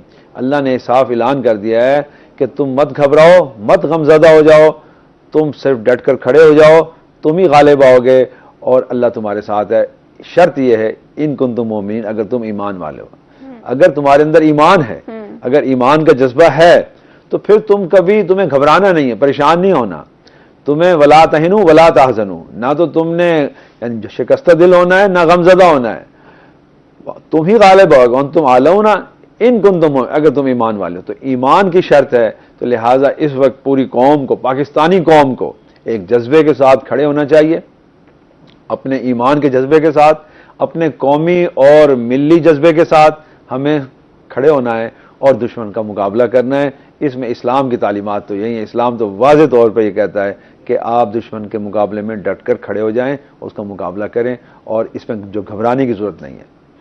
बिल्कुल ऐसी बात है। और हमारी पाक फौज बहुत अच्छा काम कर रही है, जवाबी कार्रवाइयाँ भी दी जा रही हैं, और इसी के साथ साथ आवाम का जोश जज्बा भी बहुत हम देख रहे हैं कि पुरजोश है। आवाम भी बड़ा इस तरह का मुजाहिरा कर रही है कि जिम्मेदारी का मुजाहिरा कर रही है। शिव से मैं ये जानना चाहती हूँ कि जंग के इकसाम क्या है, कौन कौन से इकसाम है? जी बिल्कुल, आपने अच्छा बात की है। देखें, जंग के ना 3 बड़ी किस्में हैं इस्लामी लिहाज से, कुरान और सुन्नत की रोशनी के अंदर और इंटरनेशनल लॉ के मुताबिक भी। पहली तो है इकदामी जंग, ऑफेंसिव वार, कि आपके ऊपर किसी ने ऑफेंस किया तो लाजिम बात जो ऑफेंस है उसको जो जवाब देना पड़ेगा। और एक है यानी डिफेंसिव वार। वो ये है कि आप पे जब हमला हो गया तो फिर आपने हाथ नहीं बांधे, आपने दिफा के लिए सब कुछ करना है। और तीसरा ये है कि एक इंटरनेशनल वॉर, जैसे फर्स्ट वर्ल्ड वॉर हुई, सेकंड वर्ल्ड वॉर हुई, कि लोग मुत्तहिद हो जाते हैं, यूनाइटेड हो जाते हैं और सबको जमा करके कहते हैं हम अपने जंग करनी है, तो आप इत्तेहादी फौज का हिस्सा बन जाते हैं। तो वो जो दुनिया की आलमी जंगें होती हैं उसमें फिर ये नहीं देखा जाता कि मेरा दोस्त कौन है, दुश्मन कौन है। यानी वो दुनिया में जैसे जंगें पहले हुई हैं तो इस तरह की जंगें पहले भी हुई। जैसे मैंने कहा गज़वे अहज़ाब इस तरह की जंग थी कि मुसलमान एक तरफ थे अकेले और पूरा अरब मुत्तहिद होकर एक तरफ आ गया, अलायंस बना लिया, यानी एक अलायंस बना लिया, अलाइड फोर्सेस बना ली, इत्तेहादी फौज बना ली। तो इस तरह की जंगें होती हैं। और दूसरा जो है ना, ये जो मीडिया जंग है ना, ये एक तो ना जो मैदान की जंग है, फौज की जंग, एक मीडिया वार है, इकोनॉमिक वार है। मुआशी तौर पर आप किसी के खिलाफ हो जाएं और उसकी मईशत को तबाह कर दें, मीडिया के अंदर आप उसको इतना ज्यादा लेकर जाएं कि वो बेचारा पीछे हट जाए। तो इसलिए जंग की अब मुख्तलिफ किस्में हो गई हैं। मुआशी जंगें भी हैं, मतलब मीडिया की हमारी जंग भी है, मीडिया वार भी है, इकोनॉमिक वार भी है। तो इसी तरह के साथ जो है ना जो दिफाई और इकदामी जंगें हैं। तो इस वक्त पाकिस्तान के ऊपर जो जंग मुसल्लत कर रहा है, जारियत कर रहा है, वो पाकिस्तान तो अपना डिफेंस कर रहा है, इंडिया इकदाम कर रहा है, इंडिया ऑफेंस कर रहा है। इंडिया ने 6 और 7 मई की रात को ऑफेंस किया है, हम डिफेंस कर रहे हैं। और अभी तक पाकिस्तानी हुकूमत की और फौज की जो पॉलिसी है, मैं यानी मेरी राय में वो ये है कि बहुत बेहतरीन पॉलिसी है कि आप डिफेंस करें, ऑफेंस ना करें। अगर आप ऑफेंस करते हैं तो वो दुनिया को कहेगा कि ये देखें जी इन्होंने ऑफेंस किया, फिर लड़ाई शुरू हो जाएगी। जैसे कि अब वो कर रहे हैं, ऐसा है नहीं, लेकिन वो प्रोपेगेंडा कर रहे हैं कि जम्मू कश्मीर में अटैक किया गया, पाकिस्तान ने अटैक किए हैं, हमने उनका JF-17 और ये गिरा दिए हैं। कोई ऐसा है नहीं, ये फॉल्स न्यूज है। फॉल्स क्या, बिल्कुल ही फेक न्यूज है। ये ऐसी कोई चीज हुई ही नहीं है। F-16 या इस तरह का कोई तैयारा उधर गया ही नहीं है। तो वो तो LOC के ऊपर जो वार हो रही है, तो पाकिस्तानी फौज इस वक्त जो है ना, सेकंड जो काइंड ऑफ वार है ना, दूसरी जो किस्म है जंग की, वो है दिफाई जंग। पाकिस्तान वो दिफाई जंग कर रहा है। इकदाम की तरफ हम नहीं गए, हम ऑफेंस में नहीं गए, हम डिफेंसिव हैं, हम इकदाम की तरफ नहीं जा रहे। और यही अच्छी पॉलिसी है। इस्लाम भी यही कहता है पहले आप अपना दिफा करें। रसूलुल्लाह सल्लल्लाहु अलैहि वसल्लम ने, आप देखिए, बदर में भी दिफा किया, ओहद में भी दिफा किया, अहजाब में भी दिफा किया। मुसलमानों ने हमेशा अपना दिफा किया। यानी मुसलमानों ने 5 साल तक जो जंगें की मदीना में रहते हुए, वो दिफाई जंगें थी, वो डिफेंसिव थी, ऑफेंसिव नहीं थी। ऑफेंसिव भी मैं समझता हूँ मक्का की भी नहीं थी, क्योंकि वो भी अल्लाह के घर को फतह करने गए थे, उस मुआहदे की खिलाफवर्जी नतीजे में। इस तरह भी है, अगर किसी ने आपसे मुआहदा किया हुआ है और मुआहदे की वो खिलाफवर्जी करता है तो फिर आप जंग कर सकते हैं। ये जैसे आप देखिए ना कि सुलह हुदैबिया के मौके के ऊपर रसूल पाक सल्लल्लाहु अलैहि वसल्लम ने जो कुफारे मक्का थे, मुशरिकीन मक्का थे, उनके साथ एक मुआहदा किया था और उनकी शराइत के मुताबिक किया था। यानी एक जैसे इंडस वाटर ट्रीटी का मुआहदा हुआ है, उस पर भी तो हम ये वो खिलाफवर्जी, मैं तरफ आ रहा हूँ, मैं बहुत कि उन्होंने खिलाफवर्जी की कुफारे मक्का ने, तो रसूल पाक सल्लल्लाहु अलैहि वसल्लम ने फिर उनको पैगाम भेजा और फिर आप जंग गए और मक्का बगैर जंग के फतह हो गया। तो अब इंडिया ने क्या किया है, सिंतास मुआहदे को सबूतास भी किया, उसको तोड़ दिया, उसकी खिलाफवर्जी की। यानी वो चाहता है कि ये मुआहदा खिलाफवर्जी हम, तो वो तो यही चाहता है कि हम उस पर ऑफेंस करें। लेकिन ये जो पानी की लड़ाई है ना, देखिए जब पानी की लड़ाई क्या है, क्यों है, उसामा आपकी तरफ आते हैं। हम ये जानना चाहते हैं कि जंग की सूरत हाल हो तो फिर आवाम की क्या जिम्मेदारी होती है, आवाम ने क्या करना होता है। बिस्मिल्लाहिर्रहमानिर्रहीम वस्सलातु वस्सलामु अला सय्यिदिल अंबिया वल मुरसलीन। हम एक ऐसे हसास और नाजुक सूरत हाल में हैं इस वक्त, तो खुसूसी तौर पर सिर्फ पाक फ़ौज ही नहीं बल्कि पूरी की पूरी उम्मत मुसलमा जो इस वक्त है, हर एक फ़र्द का फ़र्ज़ बनता है कि वो इन ज़िम्मेदारियों को निभाए। ख़ास तौर पर ऐसी सूरत हाल में सबसे पहले तो वो इंतशार अंगेज़ी से बचे, फ़िरका वारियत से बचे और ऐसे मवाद फैलाने से बचे जिससे दुश्मन को फ़ायदा हो सबसे पहले। क्योंकि कुरान भी कहता है सूरह हुजरात में, या अय्युहल्लज़ीना आमनू इन जाअकुम फ़ासिक़ुम बिनबइन फ़तबय्यनु। तो इसी तरह पाक फ़ौज का मुकम्मल साथ दे, क्योंकि वो इस वक्त अल्लाह और उसके रसूल की खातिर, हमारी जानो माल की खातिर वो इस वक्त सरहद पर लड़ रहे हैं। तो हमारा हक बनता है, हमारा अव्वलीन फरीज़ा है ये कि हम उनका मुकम्मल साथ दें, आपस में तफरकों में ना पड़ें, आपस में जो है ना वो इस वक्त एक दूसरे पर तनकीद ना करें, बल्कि सारी जमातों को चाहिए कि वो मिलकर पाक फ़ौज का साथ दें। और सबसे अहम बात और आखिरी बात यह है कि दुश्मन का हर प्रोपेगेंडा जो है उसको फैलाने से बचाएं। सोशल मीडिया का इस्तेमाल करें, जिस तरह सर फरमा रहे थे, सोशल मीडिया का इस्तेमाल करें लेकिन एक मोहतात तरीके से करें, मुस्बत अंदाज में करें। बहुत शुक्रिया। ठीक हो गया। डॉक्टर साहब, आप पानी की बात कर रहे थे कि पानी की लड़ाई क्या है, उस हवाले से आप बात कर रहे थे। देखिए, पानी जो है ना, ये एक तो अल्लाह ताला की तरफ से कुदरती वसाइल में आता है ना। अब जब हिंदुस्तान पाकिस्तान की तकसीम हुई, जब इलाकाई तकसीम हुई, तो दरियाओं को भी साथ तकसीम कर दिया गया। अब इस तरह से जो उसके बाद सिंध तास मुआहदा हुआ, उसमें भी कि सिंध का पूरा पानी हमारे पास था, उस पर इंडिया ने डैम बना लिए सिंध पर। हालांकि सिंध पर डैम नहीं बना सकता था, ये सारा पानी पाकिस्तान का है, सिंध का रुख पाकिस्तान की तरफ है। इसी तरह से जेहलम, नीलम, ये सारे दोनों दरिया पाकिस्तान के लिए थे। चनाब का कुछ पानी महदूद किया गया इंडिया के लिए और फिर पाकिस्तान, रावी उनको दे दिया गया, सतलुज और ब्यास उनको दे दिया गया। ठीक है, ये पांचों दरिया थे जो पाकिस्तान में आते थे, सिंध भी, नीलम भी, जेहलम भी, चनाब भी, रावी भी और सतलुज भी और ब्यास भी। तो बहरहाल जो मुआहदा हुआ उसके तहत सतलुज और ब्यास तो मुकम्मल तौर पे उनको दे दिए गए। रावी का भी कोई 90% हिस्सा उनको दे दिया गया, वो 10-20% हमारे पास था, और चनाब का भी बहुत बड़ा एक हिस्सा पानी का उनको दे दिया गया। इसके बावजूद पाकिस्तान ने उस मुआहदे पर अमल किया। अब इंडिया ने खिलाफवर्जी ये की है कि सिंध के ऊपर भी डैम बनाना शुरू कर दिए, और जो हमारा चनाब का हिस्सा है, जो रावी का हिस्सा है, वो उसके ऊपर भी उन्होंने पानी रोक लिया।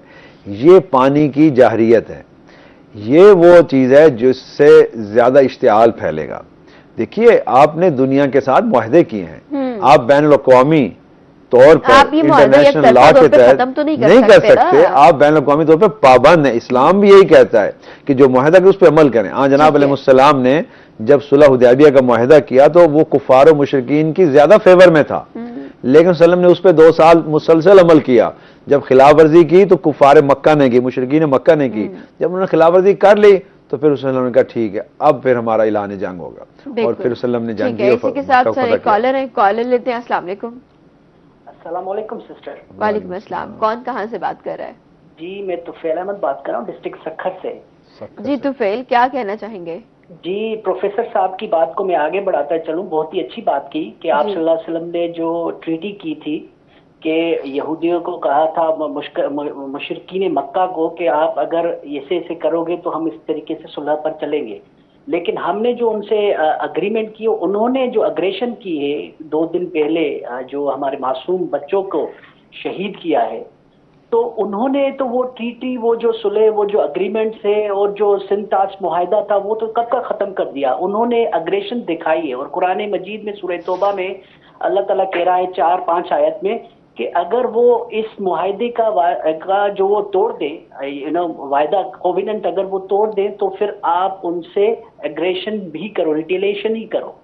तो आज हम सारी कौम, बिलखुसूस मैं सिंध के इलाके से बैठा हूँ, हम खुद ही इमोशनल भी, और अपने लोगों को जो देख रहे हैं कि हमारे मासूम बच्चों को, स्पेशली हमारे बच्चों, क्योंकि हम मेरे भी बच्चे हैं, तो उनको देखकर हमारा एक कलेजा जल रहा है। और एज एन अ पर्सन के अगर हमने उनको मुंह तोड़ जवाब दे रहे हैं, अल्हम्दुलिल्लाह हमारी पाक आर्मी ने उनके जो राइफल वो जो गिराए हैं, वो बेहतरीन एक जो एक्शन था उस टाइम पर हमने उनको बता दिया। लेकिन हम चाह रहे हैं कि अगर उनको इस तरीके से शटअप कॉल फिर से नहीं दी गई, उसके बाद जो बातें होंगी फिर वो बाद में ही करेंगे, लेटर आन के जो मुमालिक देख रहे हैं अभी वो सारे। तो पहले हम ये चाह रहे हैं कि फिर से अगर कोई रिएक्शंस और रिटेलिएशन ऐसा होना चाहिए जिसपे उनको भी पता चले कि हमने क्या किया है, और अगर हमसे पंगा लोगे या हमसे पहल करोगे, ठीक है, तो फिर इसका नतीजा ये बहुत शुक्रिया तुफैल, आपने बात की बिल्कुल। और हम बात कर रहे हैं कि हमारी पाक फौज बड़ी अच्छी जवाबी कार्रवाई दे रही है, और हमें बहुत फख्र है अपनी पाक फौज पर कि बेहतरीन तरीके से नाको चने चबा रही है, जिसकी हम बात करते हैं, जिस पे हम फख्र करते हैं। तुफैल साहब जो बात कर रहे थे ना मैडम, वो बड़ी अच्छी बात थी कि मुआहदे की खिलाफ वर्जी उन्होंने की है।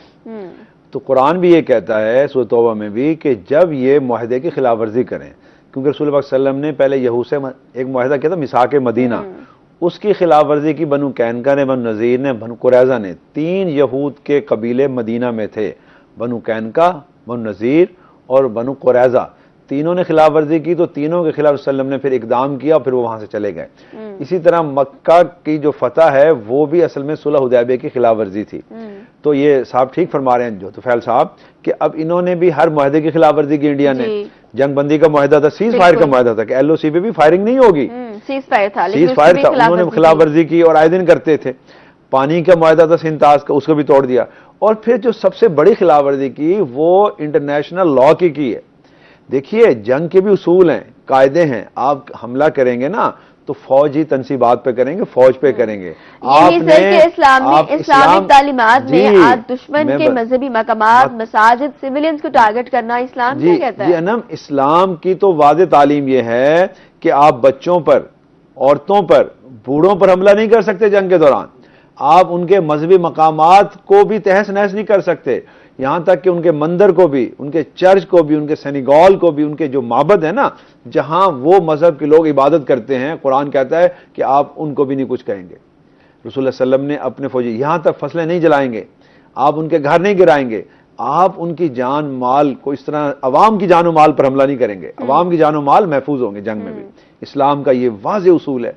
और यही मैं कह रहा हूं, as well as the principle of international law ये प्रिंसिपल ऑफ इंटरनेशनल लॉ भी है, कानून बैन अल-अक़वाम है, जंगों के जो कवानीन है यूएनओ के, उसमें भी बिल्कुल ये वाज़े और कैटेगरी लिखा गया है। मिलिट्री लड़ाई है ना, जंग है, तो आप आपने क्या किया? देखें इंडिया ने क्या किया, उनके फौजी बहावलपुर में हमला किया, बजाय इसके कि बहावलपुर पे जो हमला किया मुशर्किया पे, घर के अंदर जहां औरतें थी और बच्चे थे, मासूम बच्चे शहीद हुए। इसी तरह मस्जिद मदरसे पे हमला किया, मुरीद के में मस्जिद पे हमला किया, सियालकोट में भी उन्होंने जो है ना मस्जिद यानी अवाम पर हमला किया, शकरगढ़ के अंदर भी, और कोटली में और मुजफ्फराबाद में मस्जिद पर हमला किया। और जो हमला किया मुजफ्फराबाद में, उसमें देखे मासूम बच्चे थे, वो अपनी फैमिली, वो इर्तजा अब्बास की तस्वीर देखी होगी आपने, मैंने देखी कितना मासूम बच्चा था वो, 7 साल का बच्चा। तो 7 साल का बच्चे को आप दहशतगर्द कह रहे हैं, आप टेररिस्ट कह रहे हैं। ये तस्वीर है भारत की दुनिया के सामने कि इन्होंने इंटरनेशनल लॉ की वायलेशन की है, कानून बैन अल-अक़वाम की धज्जियां बिखेर के रख दी हैं। इस्लामी कवानीन तो वो मानते ही नहीं ना, वो तो इस्लाम तो हमारे लिए है ना, वो तो हिंदू है, काफिर है, उसके लिए कौन सा इस्लाम है। तो इन्होंने इस्लामी कवानीन की खिलाफ वर्जी की है। तो पाकिस्तान इस्लामी रियासत के तौर पर इस्लामी जो कवानीन है उनकी पूरी पासदारी कर रहा है कि कभी पाकिस्तान ने उनके बच्चों पर हमला नहीं किया, उनके मंदिरों पर, उनकी इबादत गाहों पर हमला नहीं किया। तो इसलिए पाकिस्तानी अफवाज का सर अखलाकी तौर पर भी बुलंद है, मॉरली बहुत बुलंद है। और दूसरा, पाकिस्तानी फौज ने जिस हिम्मत के साथ, पाकिस्तान एयरफोर्स को मैं जो सलाम पेश करते हैं कि जिस हिम्मत के साथ उन्होंने रात की तारीकी में आने वाले उन जो है ना यानी हमला आवरों को मार भगाया और 5 तैयारे उनके गिराए, तो ये कोई मामूली बात है आज के दौर में। 5 तैयारे गिराए, राफेल भी इसमें शामिल थे, मद भी था, यूएस भी था, और भी यानी जो अक़साम के तैयारे थे, तो 5 तैयारे गिराए। और कल उन्होंने जो खेल खेला ड्रोन का, ये जैसे बच्चों का खेल नहीं होता, कोई ऐसा खेल खेल रहे थे, लगता है वो बैठे यानी कर रहे थे ना कि पाकिस्तान को लोग परेशान करें, पाकिस्तानी अवाम उठे इसके मुकाबले में रिएक्ट करें। लेकिन पाकिस्तानी अवाम ने भी और फौज ने भी बड़े हिम्मत के साथ कल का दिन जो गुजारा, उसमें 29 उनके 29 अभी भी ड्रोन अटैक्स हो रहे हैं। अभी भी हमने देखा कि बहुत से मकामात पर ड्रोन अटैक्स किए जा रहे हैं। अभी भी ये सिलसिला रुका नहीं है, उनकी ये जारियत रुकी नहीं है, लेकिन हम जवाबी कार्रवाई भरपूर तरीके से दे रहे हैं।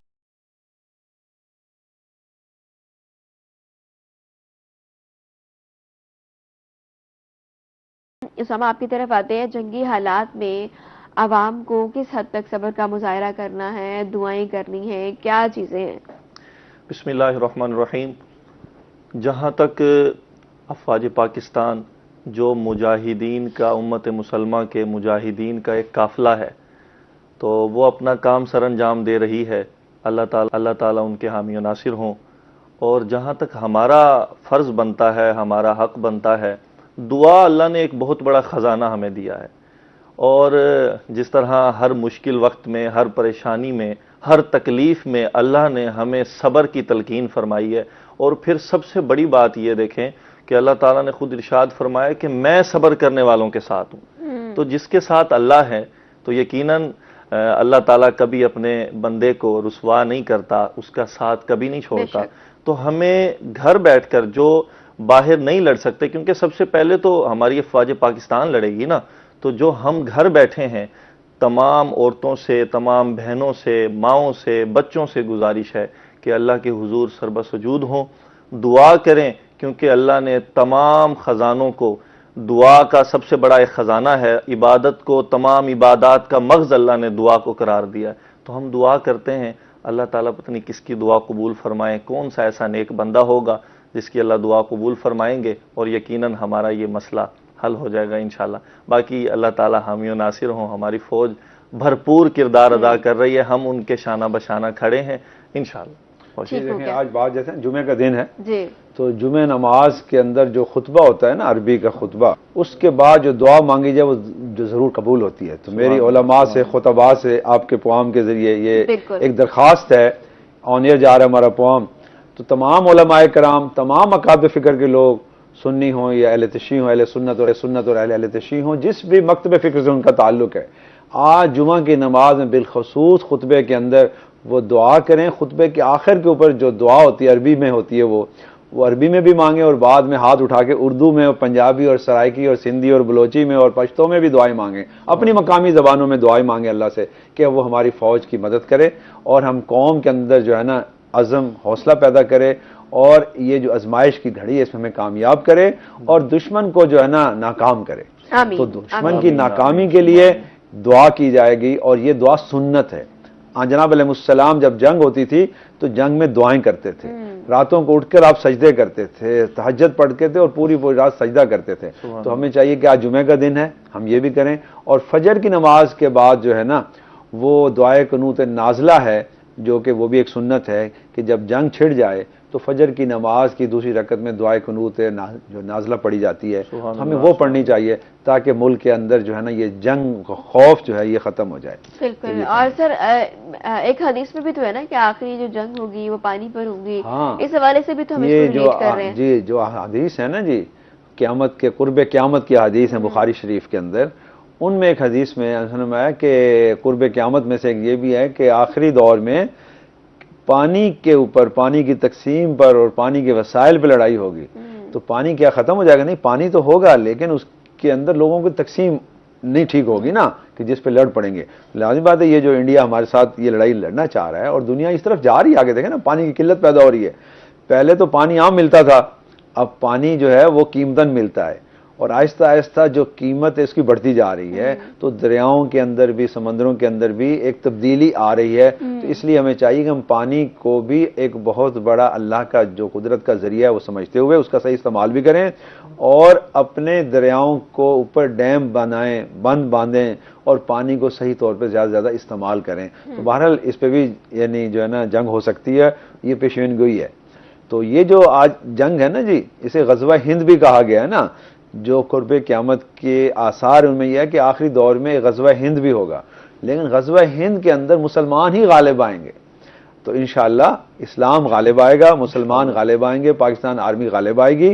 तो उसके लिए हमें बड़े सब्र और तहम्मुल के साथ और कुव्वत और ताकत के साथ और बहादुरी के साथ इन सारी चीज़ों को देखना है और उसके मुताबिक अपने फैसले करने हैं। बाकी इंशाअल्लाह हम ही गालिब आएंगे, ये अल्लाह ताला का वादा है हमारे साथ। हमारे ईमान इस बात के लिए है कि हम मोमिन ही तभी हैं जब हम गालिब आएंगे। अल्लाह ने फरमा दिया कि अंतुम आलौना इन कुंतुम मोमिनीन, अगर तुम ईमान वाले हो तो तुम ही गालिब आओगे। तो अल्हम्दुलिल्लाह हमारा मुल्क, हमारी अवाम, हमारी अफवाज, हमारे तमाम इदारे साहिब ईमान हैं और पाकिस्तानी फ़ौज का जो मोटो है उसमें सबसे पहले ईमान है, तंजीम है, जिहाद फी सबिल्लाह है। तो लिहाजा हम इसी ईमान और तंजीम के ज़रिए जिहाद करेंगे और इसी जिहाद के ज़रिए हम गालिब आएंगे। तो इसमें हमें अवाम को चाहिए, हमारे तमाम इदारों को चाहिए कि वो ये लड़ाई तो काफ़ी अरसे से लड़ रहे हैं, ये अब तो एक मतलब जंग शुरू हो गई ना, यानी स्ट्राइक जो की है हमारे ऊपर। आप देखिए 9/11 के बाद से 25 साल हो गए हैं। इन 24-25 सालों में कौन सा दिन है किस दिन हमने कुर्बानी नहीं दी? हमारी अफवाज पाकिस्तान ने, हमारे रेंजर्स ने, हमारी जो पुलिस ने, हमारे तमाम सिक्योरिटी इदारों ने, हमारी अवाम ने किस दिन कुर्बानी नहीं दी? ये मुसलसल एक लड़ाई है। तो इंशाअल्लाह हम इस जिहाद में हम कामयाब होंगे। ये जिहाद फी सबिलिल्लाह है और इसमें हर तरीके से हमें अपने फौज के साथ खड़े होना, उनकी मदद करनी है। बिल्कुल ऐसी बात है। सर मैं ये जानना चाहती हूँ क्योंकि आवाम में बड़ा जोश जज्बा पाया जा रहा है, बच्चे भी बड़ा अपना जोश जज्बा दिखा रहे हैं इस हवाले से। वो भी चाहते हैं कि हम जाएं, हम अपना डिफेंस करें, हम लड़ें, हम अपने पाकिस्तान के लिए कुछ करें। तो आवाम का बराह रास्त जंग में हिस्सा लेना क्या ये फर्ज है? नहीं, देखें अब इस वक्त फर्ज ऐन नहीं है। देखिए इस्लाम ने कहा कि जब तो वो था ना मदीना इस्लामी रियासत बनी थी उस वक्त फौज नहीं थी, बाकायदा आर्मी थी। जब हज़रत उमर फारूक रज़ी अल्लाह ताला अन्हु के दौर में बाकायदा आर्मी बन गई, मुनज़्ज़म फौज बन गई, तो फिर हर शहरी पर, हर अवाम पर इस्लाम ने जंग में बराह रास्त शिरकत करना जो है ना, डायरेक्ट इन्वॉल्वमेंट जो है वो नहीं है। अब जो रेगुलर आर्मी है, हमारी फोर्सेज हैं, वो लड़ाई करेंगी, वो महाज जंग पे होंगी।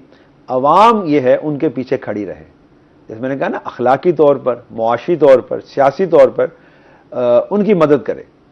तो इस वक्त सबसे बच्चों को यही चाहिए कि वो अपने आप को उस हिम्मत और ताकत में रखें और अपने मुल्क के अंदर ऐसी कुव्वतें जो हैं वो मुत्तहिद हो जाएं, मुत्तहिद होकर अखलाकी और सियासी फौज को सपोर्ट करें, मुआशी तौर पर सपोर्ट करें।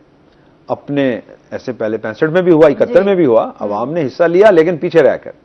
तो बाकायदा आर्मी, क्योंकि अवाम की ट्रेनिंग नहीं है ना, फौजी ट्रेनिंग, अवाम जाकर वहां क्या करेंगे, मिसाइल कैसे चलाएंगे? टेक्नोलॉजी का दौर है, वो टेक्नोलॉजी नहीं है। अब ये जो वार है ना, ये टेक्नो वार है। अब तो हर चीज जो है ना लेजर टेक्नोलॉजी के जरिए पहुंचती है। वो देखे ना, उन्होंने जो स्ट्राइक्स की हैं उन्होंने टारगेटेड की हैं और जानबूझ के की। अवाम को उन्होंने डिप्रेस करने के लिए, अवाम को डराने के लिए, खौफजदा करने के लिए, मायूस करने के लिए किए उन्होंने, ताकि पाकिस्तानी अवाम पीछे हट जाए। तो इसलिए पाकिस्तानी अवाम को बराह रास्त फौज में शिरकत तो नहीं, वो तो उसके लिए फौज में तरीकाकार है ना, आप फौज में भर्ती हों और फिर आगे जाएं, जो कमीशन लें और फिर इस तरह से। अब इस वक्त पाकिस्तानी अवाम की जो इस्लामी दीनी जिम्मेदारी है वो ये है कि हम फौज का साथ दें, दीनी तौर पर भी, अखलाकी तौर पर भी, सियासी तौर पर भी, मुआशी तौर पर भी। फौज को जो ज़रूरियात है हम उसके अंदर पूरा हिस्सा डालें और शहरों के अंदर अमन अमान कायम रखें और शहरों के अंदर ऐसी फिजा बना दें कि अवाम उनके साथ हैं। मतलब मैं सुन रहा था कि जो इस वक्त एंटी प्रोपेगेंडा कर रहे हैं वो इंडियन टीवी चैनल्स, वो कह रहे हैं कि अवाम इनके साथ नहीं है, अवाम इनके साथ नहीं है। ये बात वो क्यों कह रहे हैं? ताकि अवाम को फौज से हटाएं। इस वक्त आपका और मेरा ये फर्ज है, हमारे मीडिया चैनल्स का ये फर्ज है कि वो अवाम को खड़ा करके अवाम को फौज की पुष्ट पे रखे। जब कौमें पुष्ट पे होती हैं, और आज के दिन में बहुत अच्छा लगा मुझे कि आज बड़ी बड़ी जमातों ने, मजहबी जमातों ने ऐलान किया यौम अज़म का, यौम जिहाद का, या यौम हौसला का, यानी सब ने ये कहा है कि आज का दिन, जुमे का दिन, हम जो है ना अपने मुल्क के अंदर जुमा खुतबात के अंदर भी और बाद में भी रैलियां निकालें जी। और मुझे आज देख के बड़ी खुशी हुई है कि होल्डिंग्स लगी हुई थी जहां पाकिस्तानी अफवाज के साथ इजहार यकजहती का कहा गया, अज़म का इजहार किया गया कि हम जो है ना अज़म करते हैं, आपके साथ हैं। तो इस वक्त इसकी जरूरत है, ना कि बराह रास्त कोई बंदूक उठा के वहां चला जाए। तो ये अब बंदूकों की लड़ाई नहीं है, ये तो टेक्नोलॉजी वार है। एयरफोर्स ने जो कमाल किया है, पाकिस्तानी आर्मी के जिस तरह लड़ रही है, तो इस तरह से हमें चाहिए हमारी जो बहरी फौज है वो अपने जो समंदरों के ऊपर पूरी हिफाजत के साथ खड़े है, यानी चौको चौबंद खड़ी हुई है। यानी हमारे जो पानी की हिफाजत, हवाओं की, फिजाओं की हिफाजत और हमारे सरहदी इलाकों की हिफाजत का जो फरीजा फौज सर अंजाम दे रही है, वो एक आम आदमी या अनट्रेंड आदमी कैसे दे सकता है? तो इसलिए अवाम को वही जज्बा चाहिए जो तराने के जरिए हम ऐसे मिली तराने गाएं, कौम के अंदर ऐसे जज्बात पैदा करें कि वो कौम मुत्तहिद रहे, मुत्तहिद रहने के साथ साथ बहादुरी के साथ खड़ी रहे और इन छोटे मोटे ड्रोन्स के अटैक से परेशान ना हो। ये कुछ नहीं है, ये ड्रोन श्रोन क्या 7-8 फुट का एक ड्रोन है, वो क्या, और उसको गिरा रहे हैं हम, उसे कार्रवाई करके वापस नहीं जाने दे रहे। तो उन्हें सबक सीखना चाहिए इससे और अमन की तरफ आए। हम दुनिया को अमन का पैगाम देना चाहते हैं, तो इस्लाम भी यही कहता है कि आए, बैठकर टेबल पे बात करें। और लोगों, पाकिस्तान ने तो ऑफर दी थी ना कि पहलगाम का जो वाकया हुआ है, आप इसकी गैर जानिबदाराना तहकीकात कराएं। ये ड्रामा इन्होंने खुद किया है। ये देखिए, कुफार मक्का, मुशरिकीन मक्का भी यही कुछ करते थे, ड्रामे खुद करते थे, अपने बंदे को 1-2 को गायब कर दिया, मार दिया और मुसलमानों पर इल्जाम आयद कर दिया। तो आज भारत और इंडिया भी यही कर रहा है, यही पॉलिटिक्स कर रहा है भारत और इंडिया। भारत यही काम कर रहा है। और ये आप देखें, इसमें मैं ये बात कहूंगा, हिंदू और यहूदी, हनूद और यहूद, ये आप देखें ना, कल जो ड्रोन आए हैं उनकी मैं रात को वीडियो देख रहा था, वो इस्राएली साख्त के थे। तो इसलिए इस्राइल, ये यहूदी और ये हिंदू, यहूद और हनूद, ये भी हदीस में रसूल में आया कि मुसलमानों के 2 बड़े दुश्मन हैं, यहूद और हनूद। ये रसूल सल्लल्लाहु अलैहि वसल्लम ने उससे सुन गई थी, ये साबित हो गया। तो अभी भी पाकिस्तानी कौम को चाहिए कि यहूद और हनूद की मसनूआत का भी बाइकाट करें, इनकी अशिया का बाइकाट करें और इनके जितने अजायम है ना उनको खाक में मिलाएं, मुत्तहिद होकर। ठीक हो गया।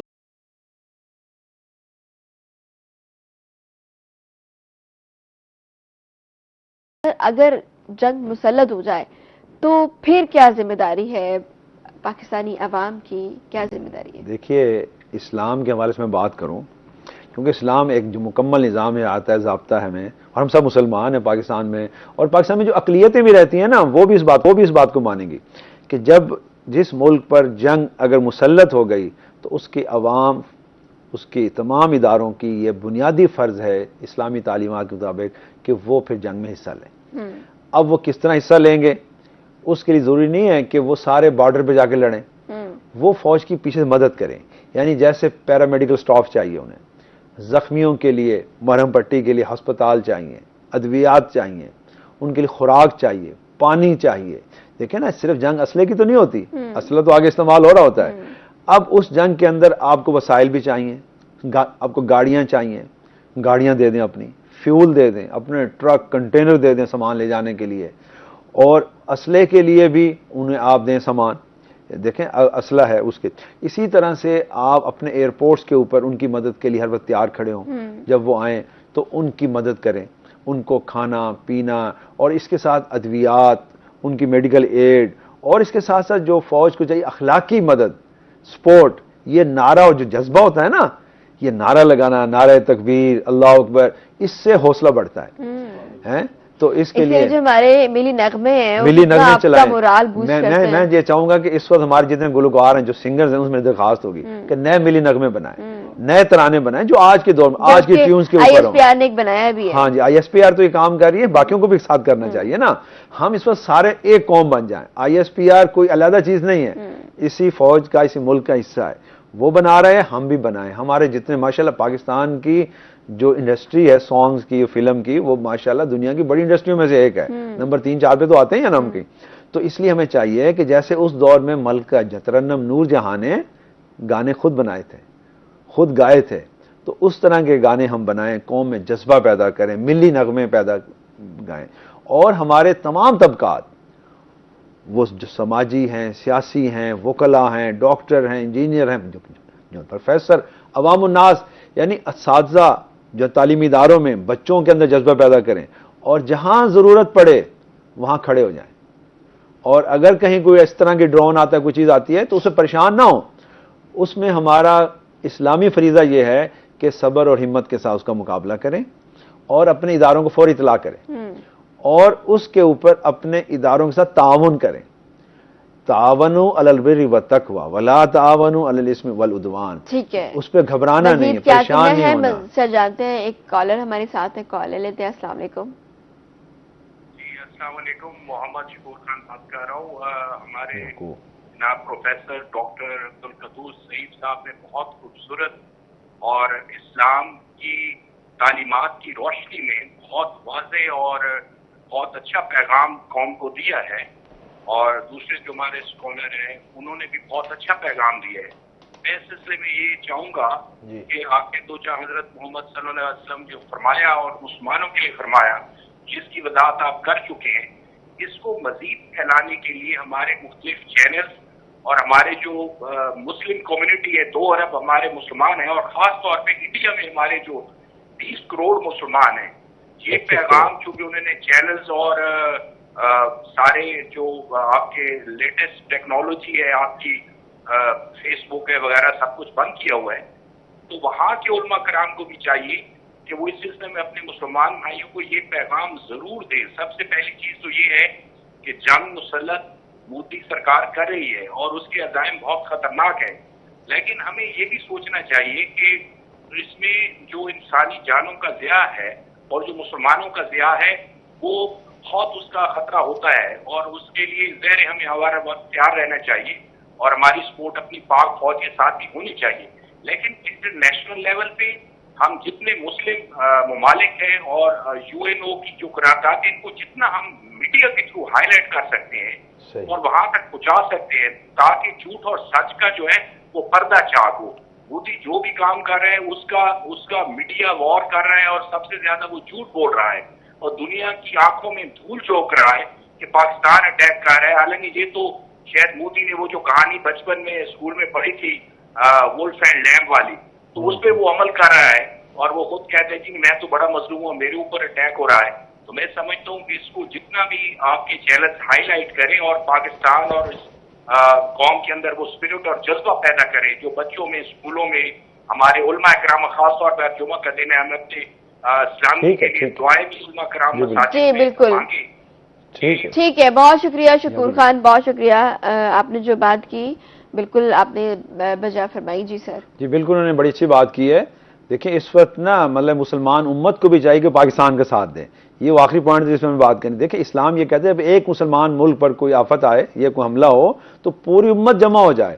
तो इस वक्त हमारे जो मुसलमान मुल्क हैं 58 इस्लामी मुल्क हैं, OIC है, तो OIC को चाहिए फौरी तौर पर पाकिस्तान की अखलाकी कानूनी मदद करे, सियासी मदद करे और दिफाई मदद करे। तो जितने हमारे मुल्क हैं वो भारत पे दबाव डालें, जो उनके साथ मईशत है उसे कहें आपका माशी बाइकाट कर देंगे, आपके साथ एक्सपोर्ट इंपोर्ट बंद कर देंगे, आपने पाकिस्तान पे क्यों हमला किया, क्यों जारियत कर रहे हैं। तो इसलिए देखें, जब ये फलस्तीन पे गजा पे हमला हुआ था पाकिस्तान उठ खड़ा हुआ था। पाकिस्तान ने हमेशा एक धर्म की पासबानी के लिए नील के साहिल से लेकर ताब खा के काशगर तक पाकिस्तान ने हमेशा जहां भी कुछ हुआ, इराक में हुआ, शाम में हुआ, लीबिया में हुआ, यमन, जब भी किसी मुसलमान मुल्क पे हमला हुआ मुसलमानों की यानी हिमायत में पाकिस्तानी मुसलमान उठ खड़े होते हैं। और गजा के ऊपर तो आप देख लें, हमने पूरी जद्दोजहद की है, उनकी मदद की है, सामान भी भेजा है उनको और उनकी सियासी मदद की है, जलसे जुलूस रैलियां की हमने। तो इसलिए आप पाकिस्तान पे हिंदुस्तान ने जो जंग मुसल्लत की है, यह कर रहा है, हमें इस सिलसिले में चाहिए OIC और पूरी उम्मत मुस्लिमा हमारा साथ दे और हमें दुनिया के फोरम पे जाकर ये बात करनी चाहिए। और मुसलमान जो अरब मुल्क हैं, मेरी उनसे जो दरख्वास्त है कि वो भारत पे दबाव डालें कि जो उनके साथ बिजनेस हैं, उनके एक्सपोर्ट इंपोर्ट्स हैं, वो अगर पाकिस्तान पर जारियत करते हैं तो वो उसका बाइकाट करें। ठीक है फरहान, आप आखिर में क्या मैसेज देना चाहेंगे? मैं सर की पुष्टपनाही में ही यही पैगाम को आगे बढ़ाऊंगा कि जहां तक हमारी पाक फौज का किरदार है, अल्हम्दुलिल्लाह वो तो अपना काम सर अंजाम दे रही हैं। मेन मोरल हमारा ये है, जितनी भी उम्मत मुसलमा है वो सोशल मीडिया पर, वो इखलाकी तौर पर, वो समाजी तौर पर, वो सियासी तौर पर, वो खितबात में, वो मसाजिद में, वो एलानात में यही पैगाम दें कि मोहब्बत, सब्र, दुआ और इखलास और पाक फौज के साथ मुकम्मल बाहिमी ताउन का साथ दें और उनके लिए जद्दोजहद करें। अल्लाह ताला हमारा हामी और नासिर हो। बहुत शुक्रिया उसामा, आपने बहुत अच्छा मैसेज दिया। डॉक्टर साहब आपका भी बहुत शुक्रिया, आपने भी बहुत ही जो हमारी कौम है उसका मोराल हाई कर दिया। बहुत शुक्रिया। इसी के साथ हमारे इस प्रोग्राम का वक्त खत्म होता है। आपसे मुलाकात करेंगे कल, तब तक दीजिए इजाजत। अल्लाह निगहबान।